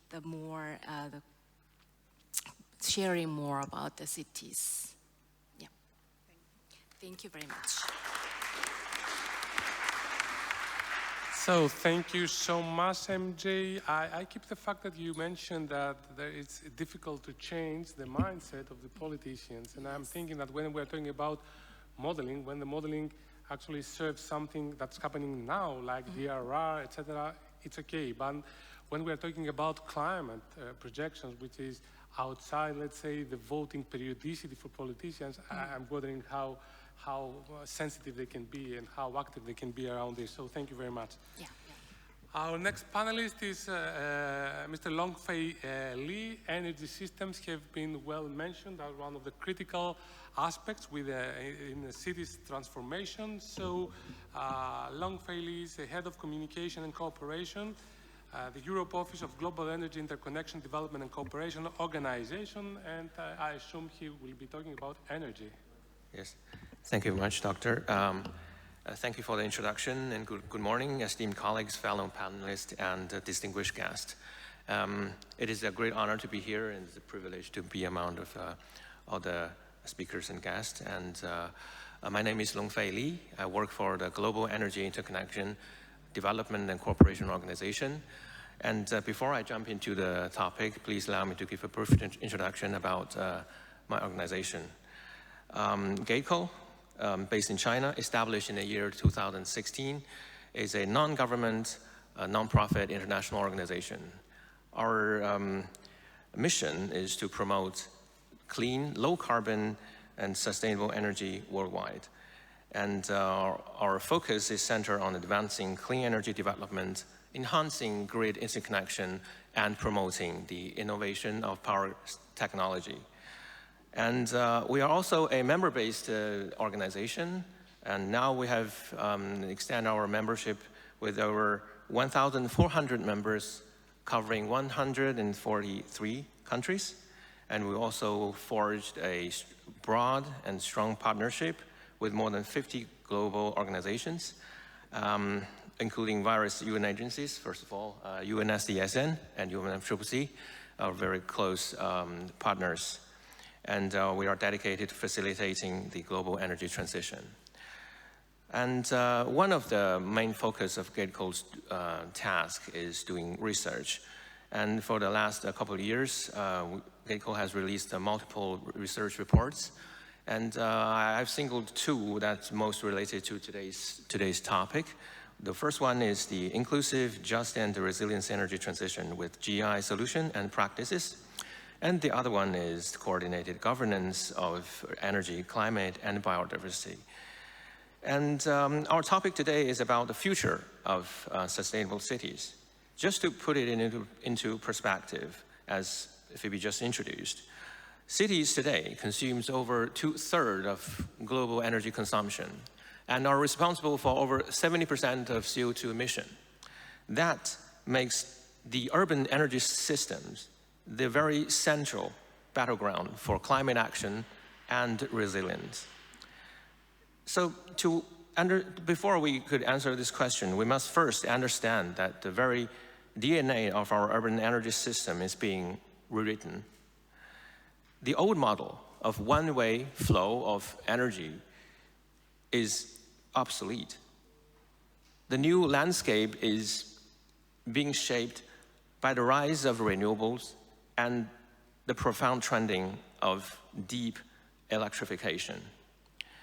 From the supply side, we have witnessed the rapid growth of renewables. Now the global installed renewable energy capacity is as large as 3.4 billion kilowatt. However, the capacity of the power delivery is still inefficient. And this fast shifting of energy mix, the structure shifting, increases the pressure on the energy supply system. The transmission system we're having now are for traditional fossil fuel and the industrial age. And now the system is facing challenges from increasing penetration of renewables. On top of that, we're also suffering from the external shocks. The energy system, for example, are vulnerable to extreme weather events caused by global warming. Statistics show that almost half of the major power outages in history are related to extreme weather. And on the demand side, we are also going through a profound transition of electrification for transportation, industrial production, and domestic consumption, etc. According to IEA projection, I'm going to use EV for example.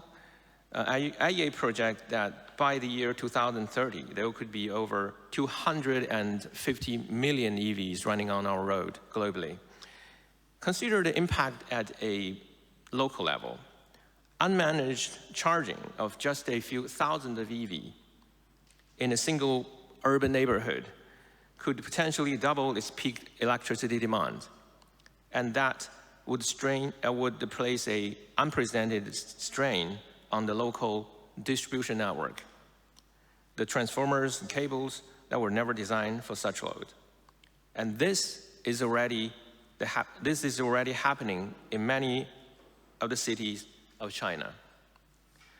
So this new reality defined by complexity and volatility is not just a future scenario, it is creating risk today.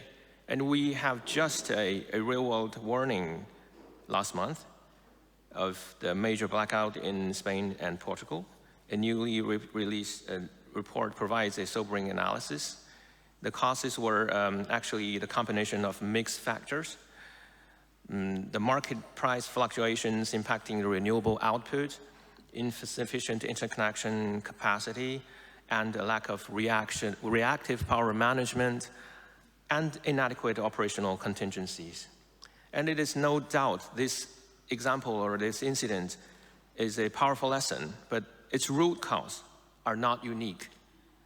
They point out to a much larger systematic vulnerability. The grid infrastructure that our city depends on was built for a different, rather predictable condition of power generation and consumption. Instead of high proportion of renewables. And on top of that, we're also experiencing suffering, a problem of the infrastructure being aging. In a country like United States, for example, 70% of the transmission lines and power transformers are over 25 years old. Some of the components are even serving over 50 years. The economic consequences of inaction are staggering. In the United States alone, the weather, inaction would provide the system more vulnerable to the extreme weather. In the United States, the weather-related power outage are estimated to cost as large as $50 billion annually. And this is the price agreed as not resilient enough for the changing climate. And finally, it comes to the central dilemma: what we should follow, the fighting for the independence versus building more interconnection. The push for the energy independence through microgrid or energy storage system is a direct response to those vulnerabilities. The ability for a city to island itself is considered an effective approach of safeguard. However, a complete independence or energy autarky is often inefficient and expensive, limiting itself the access to the most affordable and diverse energy sources. And this is where the strength of the interconnection lies. And there's no better case study on Earth than China's west to east power transmission projects, enabled by the advanced technology of ultra-high voltage technology. And this is not only a concept, but a proven solution, delivering quantifiable results at an immense scale. Just to provide some numbers, a single project of ultra-high voltage lines can transmit up to 12 gigawatts, some equivalent to 10 nuclear power plants. And these energy superhighways could also cover the span of 2,000 to 3,000 kilometers, distant, directly connecting the clean energy to the mega cities on China's eastern coast. And the impact also is staggering.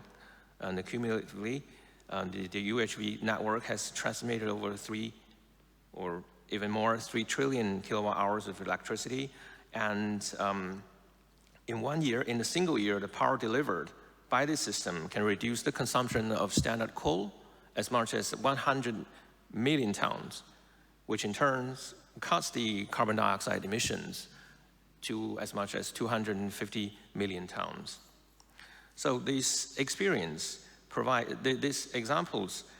demonstrate a robust long-distance interconnection is not just a tool for economic efficiency, but also a proven strategy for integrating massive volume of renewables and achieve a tangible, large-scale decarbonization, all while ensuring national-level energy security. So in a nutshell, we should both adopt the independent approach where it applies, and at a larger scale, interconnection. We need to combine the stability of interconnection with the resilience of decentralized resources. And there is one thing that undoubtedly is that we need to invest decisively in a modern, flexible grid infrastructure. And of course, this is not only a job for engineers. It demands collaboration with city planners, policymakers, and market regulators, and really approaches today's approaches of interdiscipline or cross-cutting approaches. And this would really help us to promote a sustainable and resilient system for our urban future. And by take all the lessons and numbers to heart, we can build the cities not only sustainable, but truly resilient. Thank you.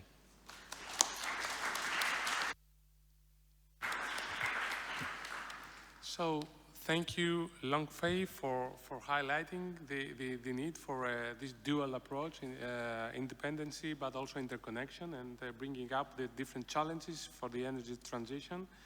So now we are shifting to another topic. Climate change has undoubtedly influence on public health and increasing needs in cities. And for this aspect, we are having together with us Professor Karen Morrissey online.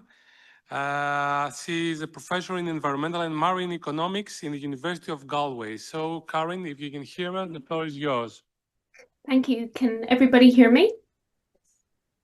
Yep. Good morning, everybody. Apologies for not being able to be there in person, particularly as it's raining in Galway. But yesterday I was moving into my new home, which is a testament to humans and our capacity for sustainability, because it was built in the 1900s. So I feel very honored to be about to live in a place that is steeped in such history, particularly given the grand challenges of our time. My colleagues have noted the very, very important statistics with regards to cities and how we view cities. They have, as entities, they have our systems. They've noted the GDP that it generates, the energy that it consumes, the population density, all the infrastructure that is centered in our cities, including our health, most of our health infrastructure. However, cities are not entities as such. They are, but they have been built, and they're built by people for people. We forget that. So, and it is these people, cities are people. It is a collection and a reflection of our, at any given moment, our society. And it is these people within these cities that are already feeling the health and well-being impacts of climate change on their daily life. In terms of heat islands, the unbearable heat that that many of the residents that and workers that are working in cities face during the summer months. We now have, according to the Lancet Countdown on Climate Change and Human Health, of which I'm one of the co-authors, we are now, on average globally, experiencing 236 days of extreme heat somewhere in the world. So the majority, somewhere in the world, at any given day, there is heat that is dangerous for humans. We have air pollution high levels of air pollution that is interacting with this heat to cause toxic cities.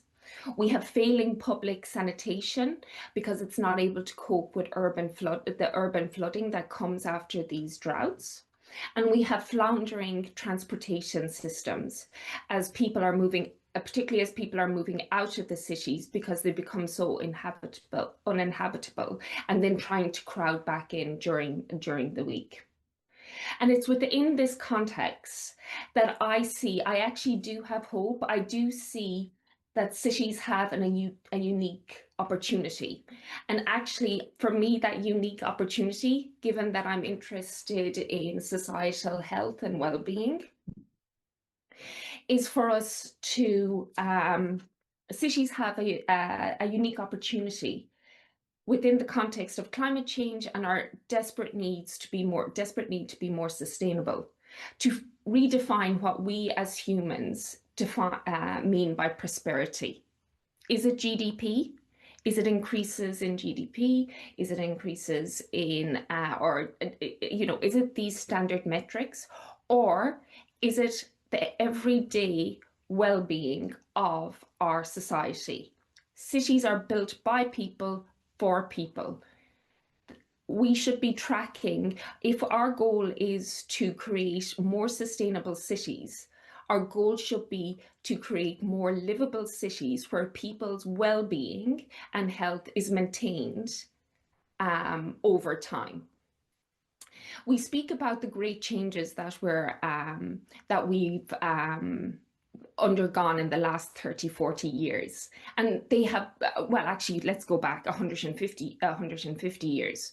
Indeed, globally, life expectancy has doubled, if not tripled, in some parts of the world, and all countries have increased up until the last 10 years, where we see the UK and the US stagnating. But we can come back to that another day.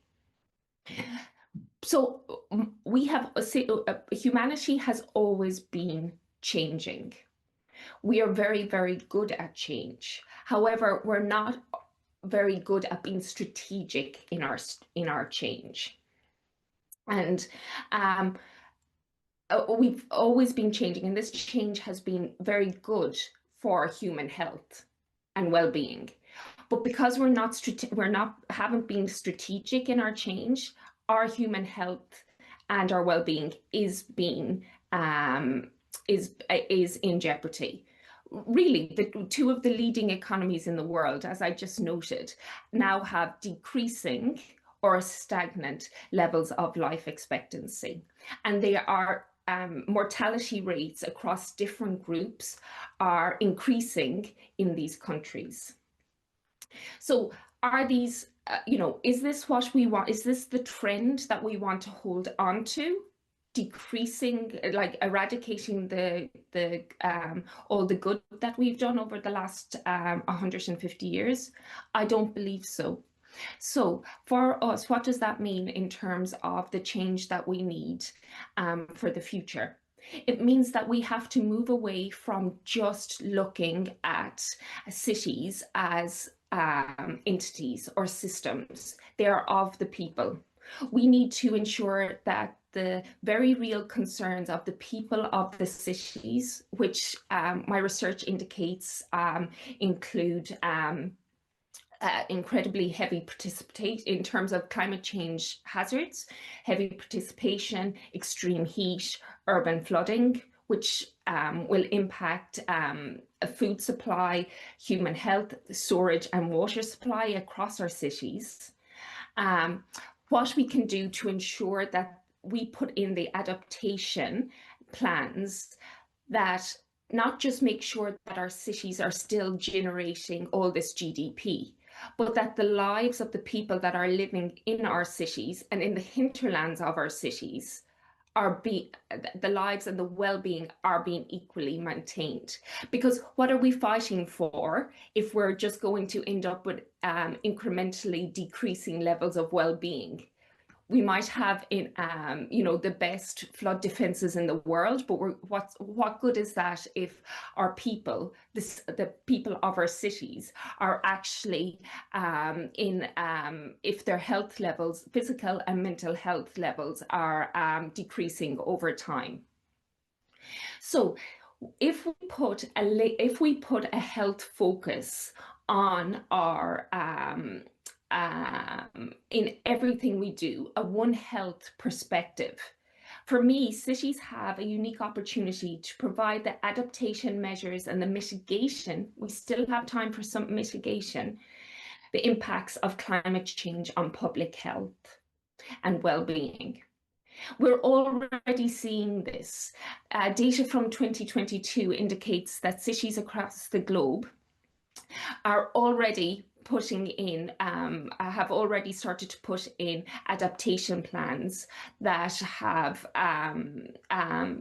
directly climate change adaptation plans. Cities, as somebody mentioned earlier, it's cities that are the front line of our climate change adaptation agenda. Cities are already either putting plans in place or actually carrying out adaptation. And indeed, those cities that are carrying out climate change adaptation, very simple plans in some ways, are already saying that they're seeing co-benefits to public health. These cities are seeing that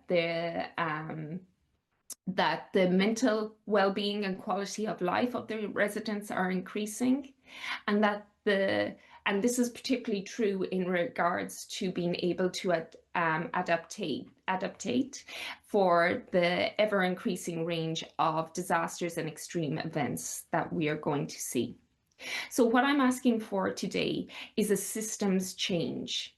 To see cities as they are of people, for people, with people, and that we frame any sort of frame our future sustainability and climate change goals in terms of maintaining the health and well-being of these people. And for me, that means redefining what prosperity really actually means, and putting people and their well-being at the heart of our metrics. So thank you.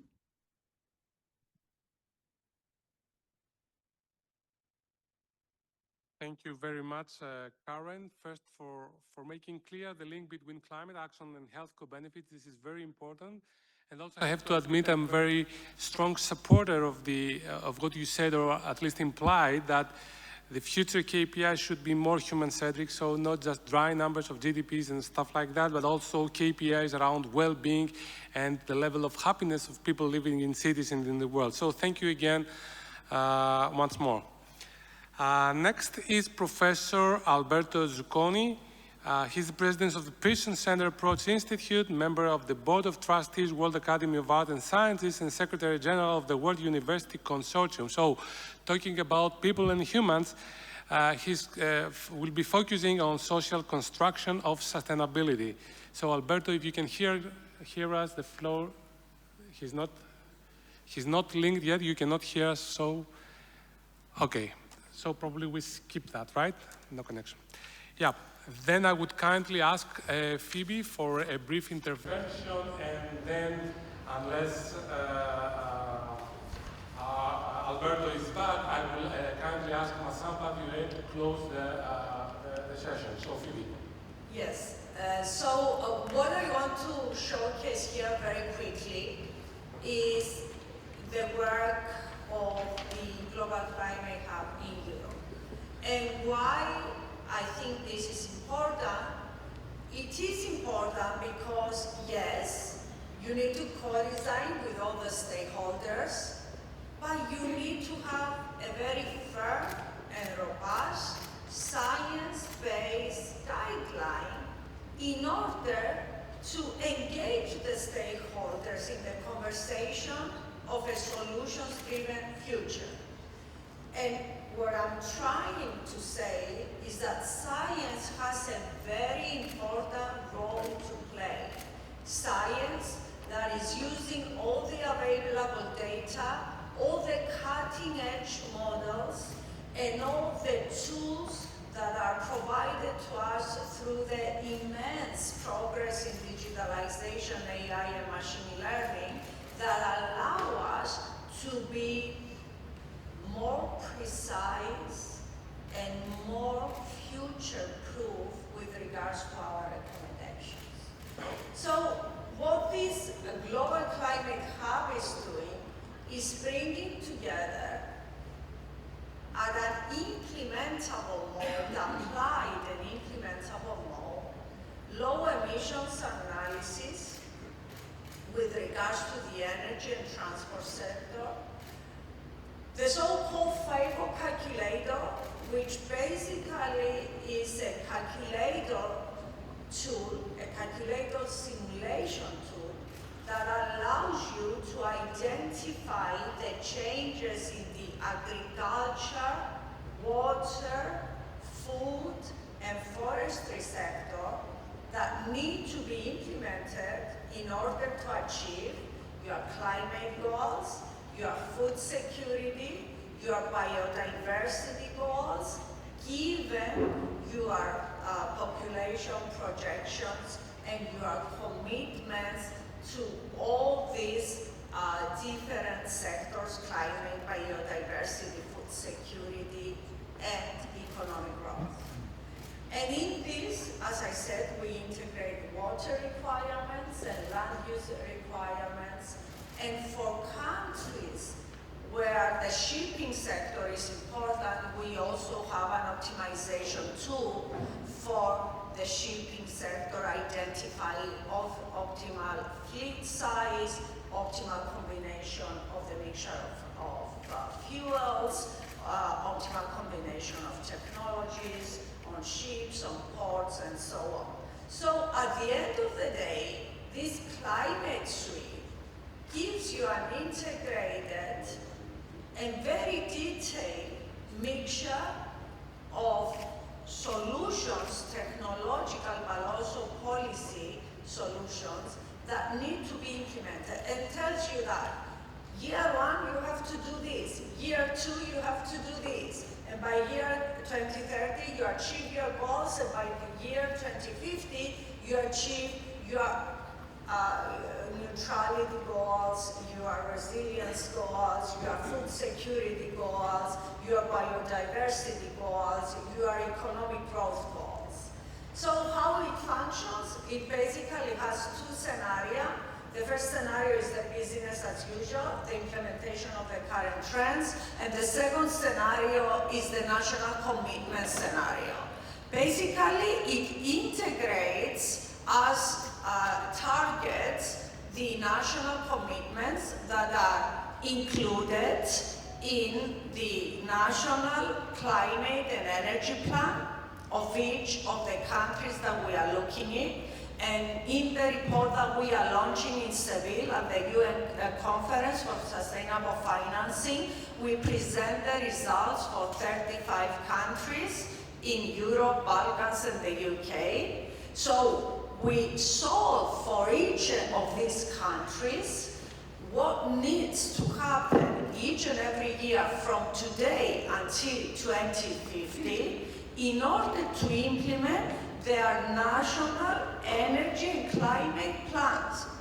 So these are a combination of improvements of energy use efficiencies and cleaner energy mixes. The second policy that we integrate is the Common Agriculture Policy, the overall Common Agriculture Policy of Europe, but also the Common Agriculture Policy as it has been transposed into national policies. And the third policy that we integrate is the Water Framework Directive. This is a European directive that has been transposed into national law since 2000 and basically regulates all the functions and actions that take place in river basins. Integrating all this gives you the implementable changes for your country that need to take place simultaneously in order to achieve sustainability. So the first angle is the food land systems, and it is simulated via the FABO calculator tool. This is a calculator we have developed with SDSN and EASA. It has been implemented to more than 40 countries around the world, and it gives you the detailed changes in land use, agriculture with regards to crop and livestock, food system, forestry, bioenergy, and your constraints are your climate commitments, your biodiversity commitments, your food security commitments, and your demographic assumptions. And it uses data from FAO, and it uses data from land cover services, and it's able to identify 1.5 billion scenarios of pathways,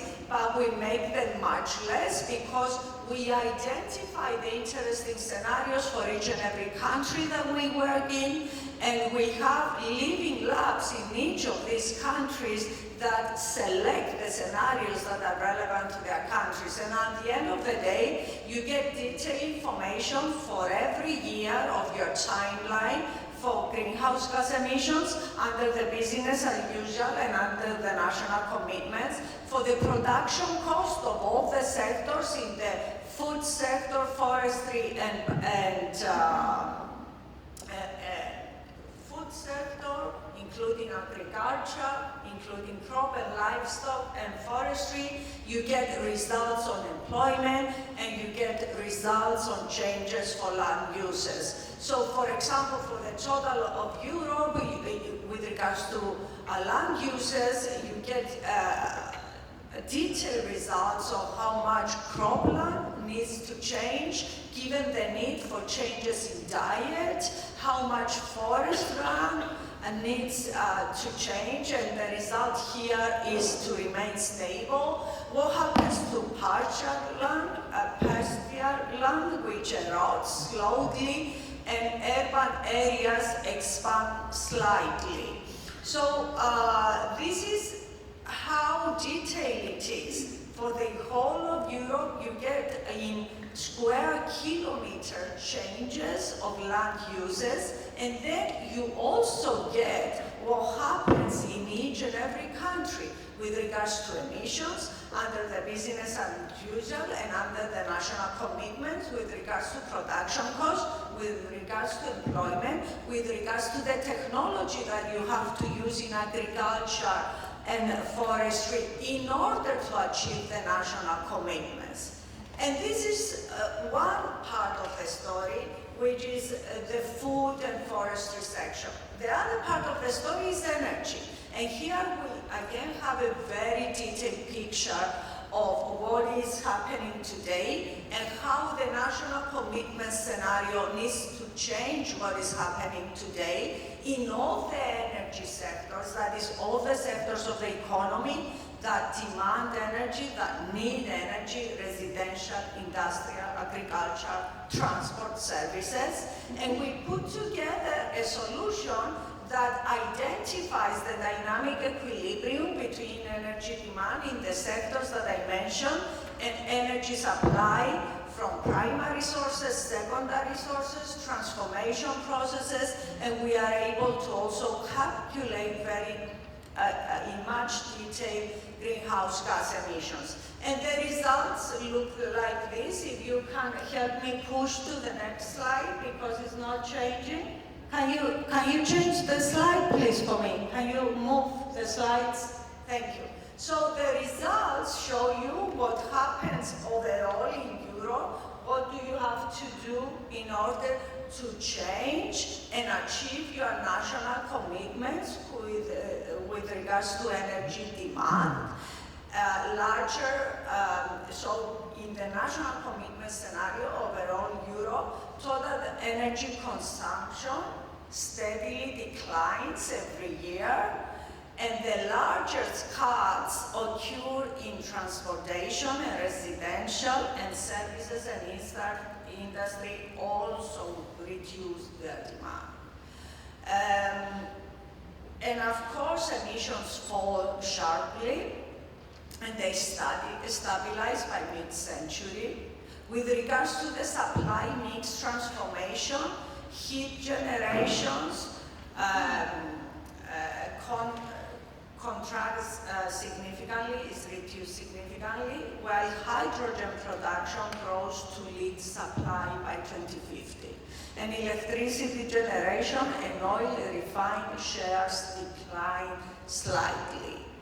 And then we have supply side emissions drop, and the main policy implication here is that the national energy and climate plans combined impact and achieve simultaneous demand reduction and supply reduction. Message, you need to work both on the supply side of energy and the demand of energy in order to achieve national commitments. And then we look deeper into what happens in each country, and we get the optimal energy mix given technologies and also given infrastructure with regard to grid for each and every country, for each and every year of the transition until 2050.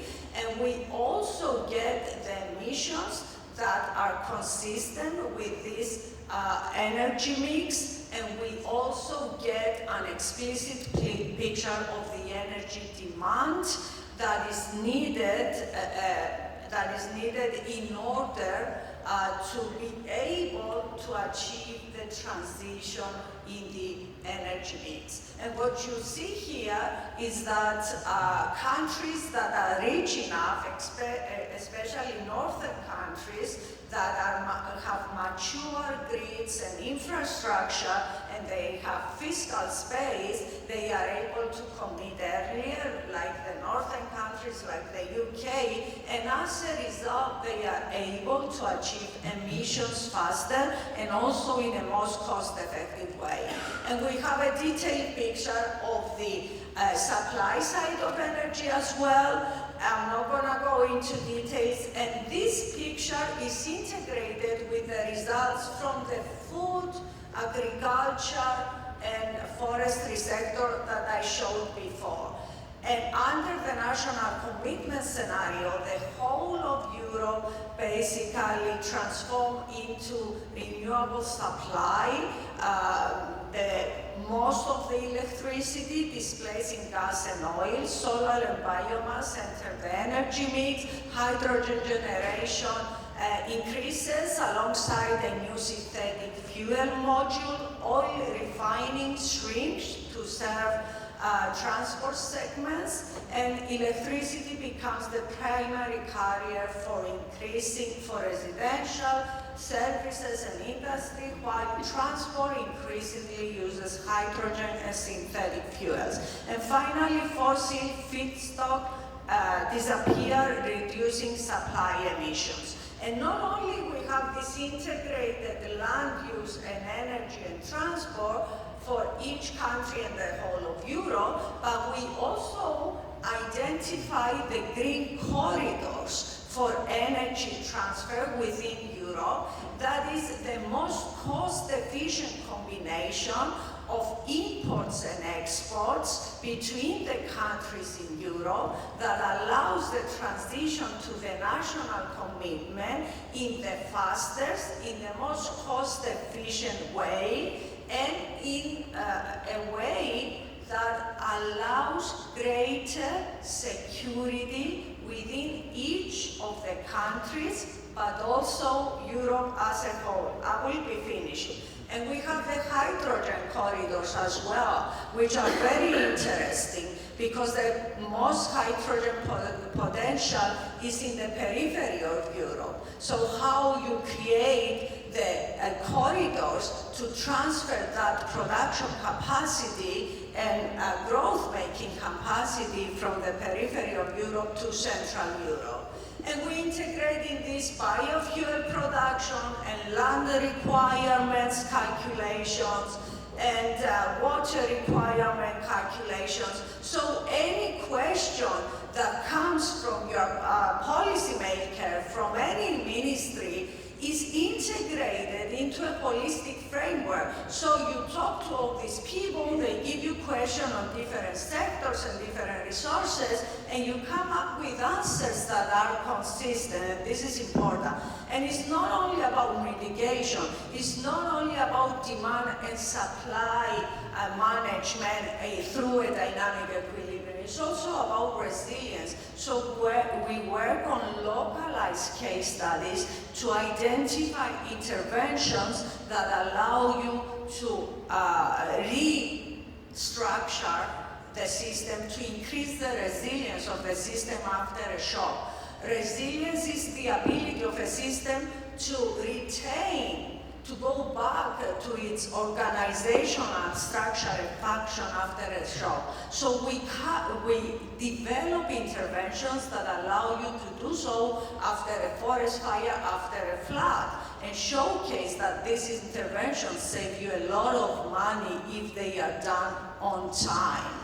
And finishing, I just want to say that the whole thing needs to be financed. However, in order to finance something, you have to detail the investment. Nobody is putting millions, even billions of dollars into something that is not very well grounded in a detailed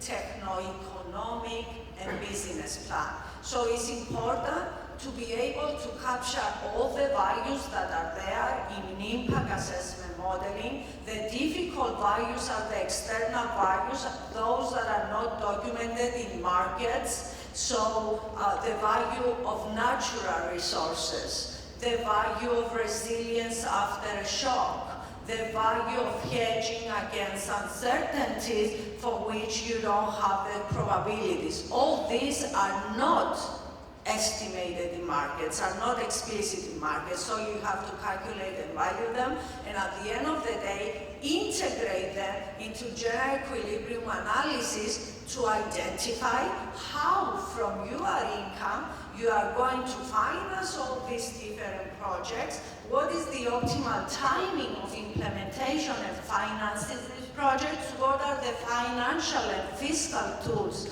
that can enable this, and also equity. How can you make sure that you are mitigating the regressive effects of the very vulnerable? And this is exactly what our general equilibrium analysis is doing, is constructing a package of measures, economic, fiscal, financial measures that allow you to implement while being able to care for the vulnerable. And finalizing, let me just say very quickly that skills are very important.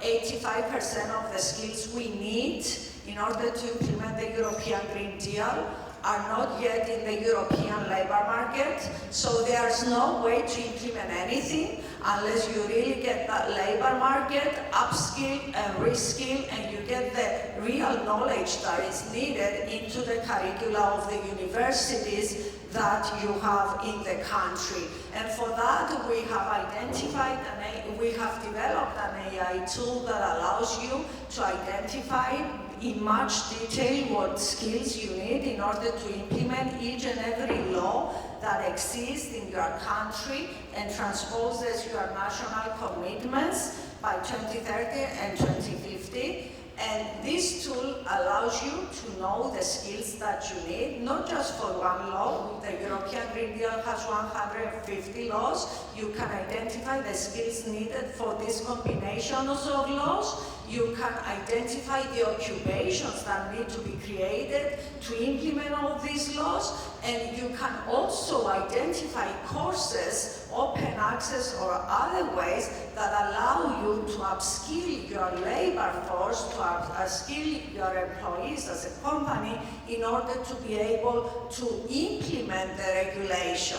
And also the relevance of these different laws with the SDGs. Closing, let me just say that in the countries that we looked at, we have 7 countries that provide highly detailed national and energy climate plans and very data-driven national and energy plans. And these are the countries that have explicit legal requirements from RRF, which showcases that if you connect commitments with funding, then you can actually make progress. We have 9 countries that offer less technical data and another 9 that adopt very descriptive approaches. A message, wealthier countries, Western, Northern member countries set the most aggressive goals, and these countries can set these goals because they benefit from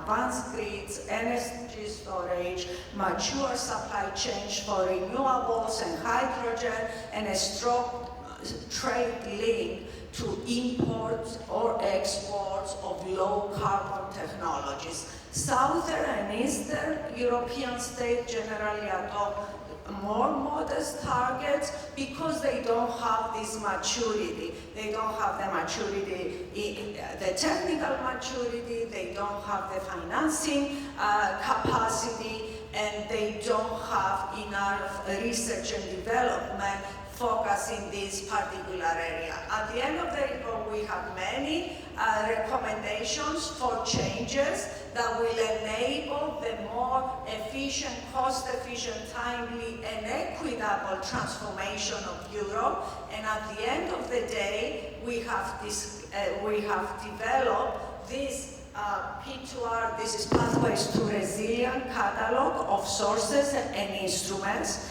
which is a very easy to navigate Excel tool with 57 sources of financing, 78 instruments of financing, and 169 best practices. So this is designed as a practical reference tool to support the development of investment plans and bankable projects. And it is crucial to have bankability in order to actually make the change. Because as you all know, a key barrier to attracting private finance, but even as Mauricio said before, government finance from the fiscal space of the country is that we have limited clarity on the actual capital investment gaps, and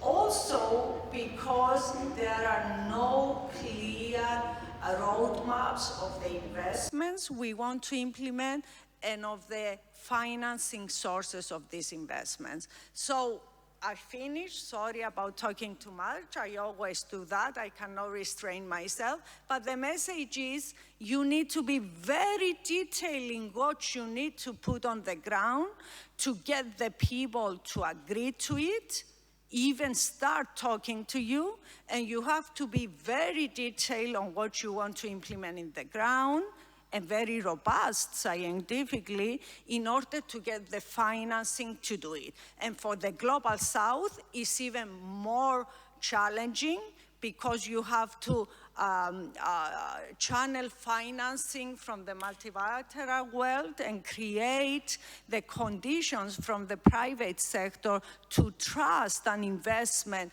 in the Global South, the institutional structure to be mature enough to actually have the potential to implement an investment. So all this needs a lot of detailed scientific work, and then this detailed work to be approved, validated, changed, reviewed, revised by the stakeholders that will start to implement it. Thank you.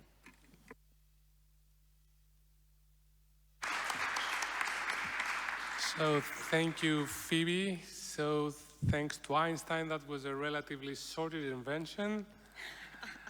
But it seems that the tools are here and the job is happening, and we are grateful about this. So I would kindly ask Mr. Masamba Tiu to do the closing of the session. So please proceed to the podium.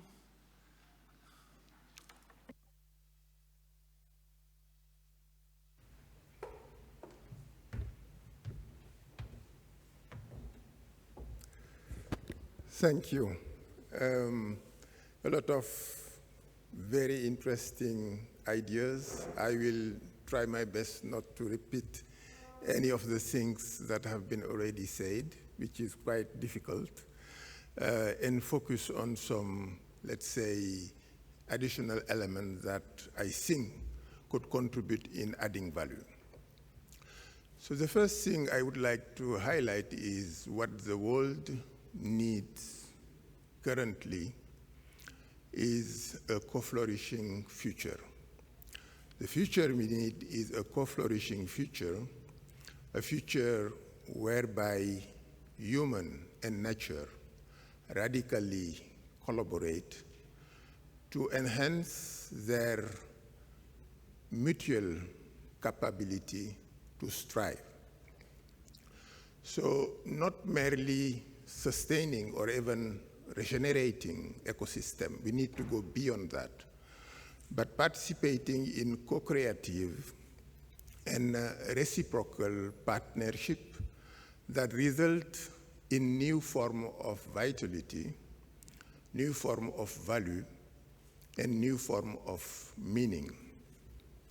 Now, the question that we can ask is, what is the importance of city, and to what extent cities could be an enabler for or a barrier to the achievement of this objective, to the implementation of that vision. I will not come back on the statistics and prevision related to cities. They have been already done. And they show that cities are critical for the achievement of the co-flourishing objective. And this is because cities concentrate all that matter. They concentrate the people, they concentrate the economy, and they concentrate the infrastructure. But they also leave enormous environmental footprint on the world forest, the world oceans, and the world soil, because the satisfaction of the needs of the citizen is what brought out most of the negative externalities in terms of climate change, biodiversity loss, land degradation, and resource consumption beyond the planetary boundaries. So cities are the hotspot of the world challenge. But they are also the most suitable place to conduct the action for the co-flourishing transition. Although they have been seen to a large extent and in the past as the antithesis of nature, being dense, artificial, and material greedy. But in the context of the climate urgency and the ecological breakdown that we are seeing, cities are not just problems, they are also part of the solution. They are the proving ground of the solutions that can be implemented. They are a problem because, just to give one example, cement, steel, and glass are the backbone material of all modern cities, and they are the most carbon-intensive product that we have. But at the same time, the fact that cities are dense give an opportunity to undertake the most transformative type of climate and sustainability action, such as a compact, complete, and transit-rich urban design or circular economy. It was mentioned, zero-waste system, and also scalable policies such as building code or public green procurement. But the most important point I will focus on in my message is that so far, urban sustainability has put effort on less harm, less emission, less biodiversity loss, less land degradation, and less consumption of natural resources. But the question is it enough for cities just to reduce their environmental footprint? The response to the question is no, unfortunately, because the future of the world depends on the future of cities. And we cannot achieve the objective of co-flourishing if cities do not go beyond just reducing their environmental footprint. They have to enter into radical collaboration with nature as an active agent for change. And that's a very important point. Not only we need to target co-flourishing both for human and non-human, but we need also to use nature as an active agent for change. Agency should be understood as distributed among all the living, including non-human living. This means that cities should be designed to regenerate ecosystem, but also to facilitate the use of non-human living as agent for different purposes. For carbon capture, for example, through urban forestry, through algae facade, and also through the use of bio-related material for construction. Cities should also support biodiversity by creating biodiversity corridor and also pollinator infrastructure. Cities should also contribute to water cycle regeneration and support through city sponge, for example, and also development of wetland or floodplains. It is also important for cities to contribute in developing local food resilience, and it could be done through rooftop farming and also through vertical agriculture. All these aspects are important and provide some idea about the capability, the co-flourishing capability of cities. But cities will be able to mobilize this co-flourishing capability only if they are eco-augmented. What do we mean by eco-augmented cities?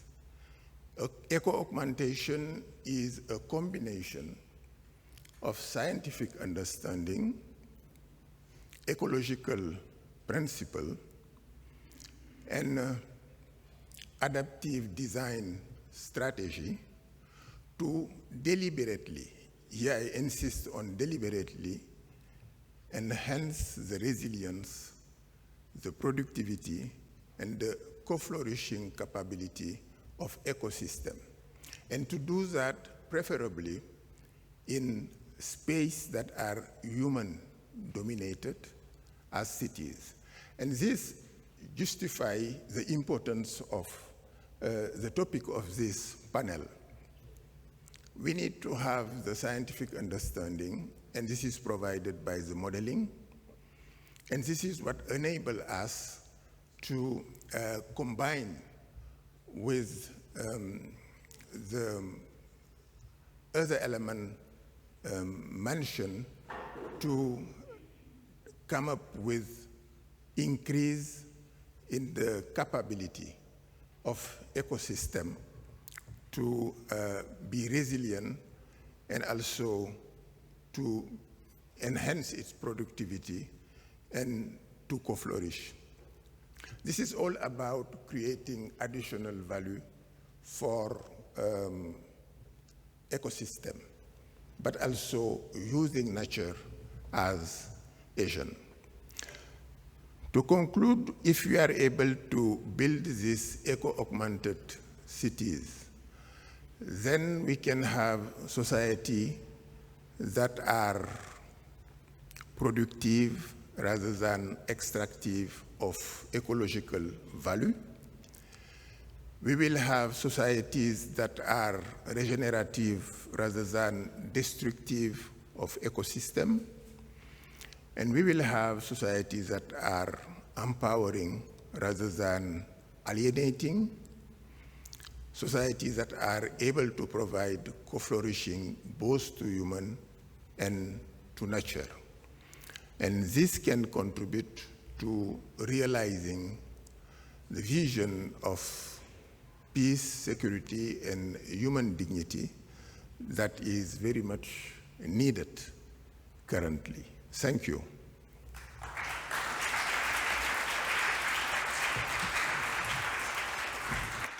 Thank you so much, Masamba. So the session is at the end. We will take 20 minutes for our coffee break, and then we'll need to come back for the next session. So thank you very much for attending the session.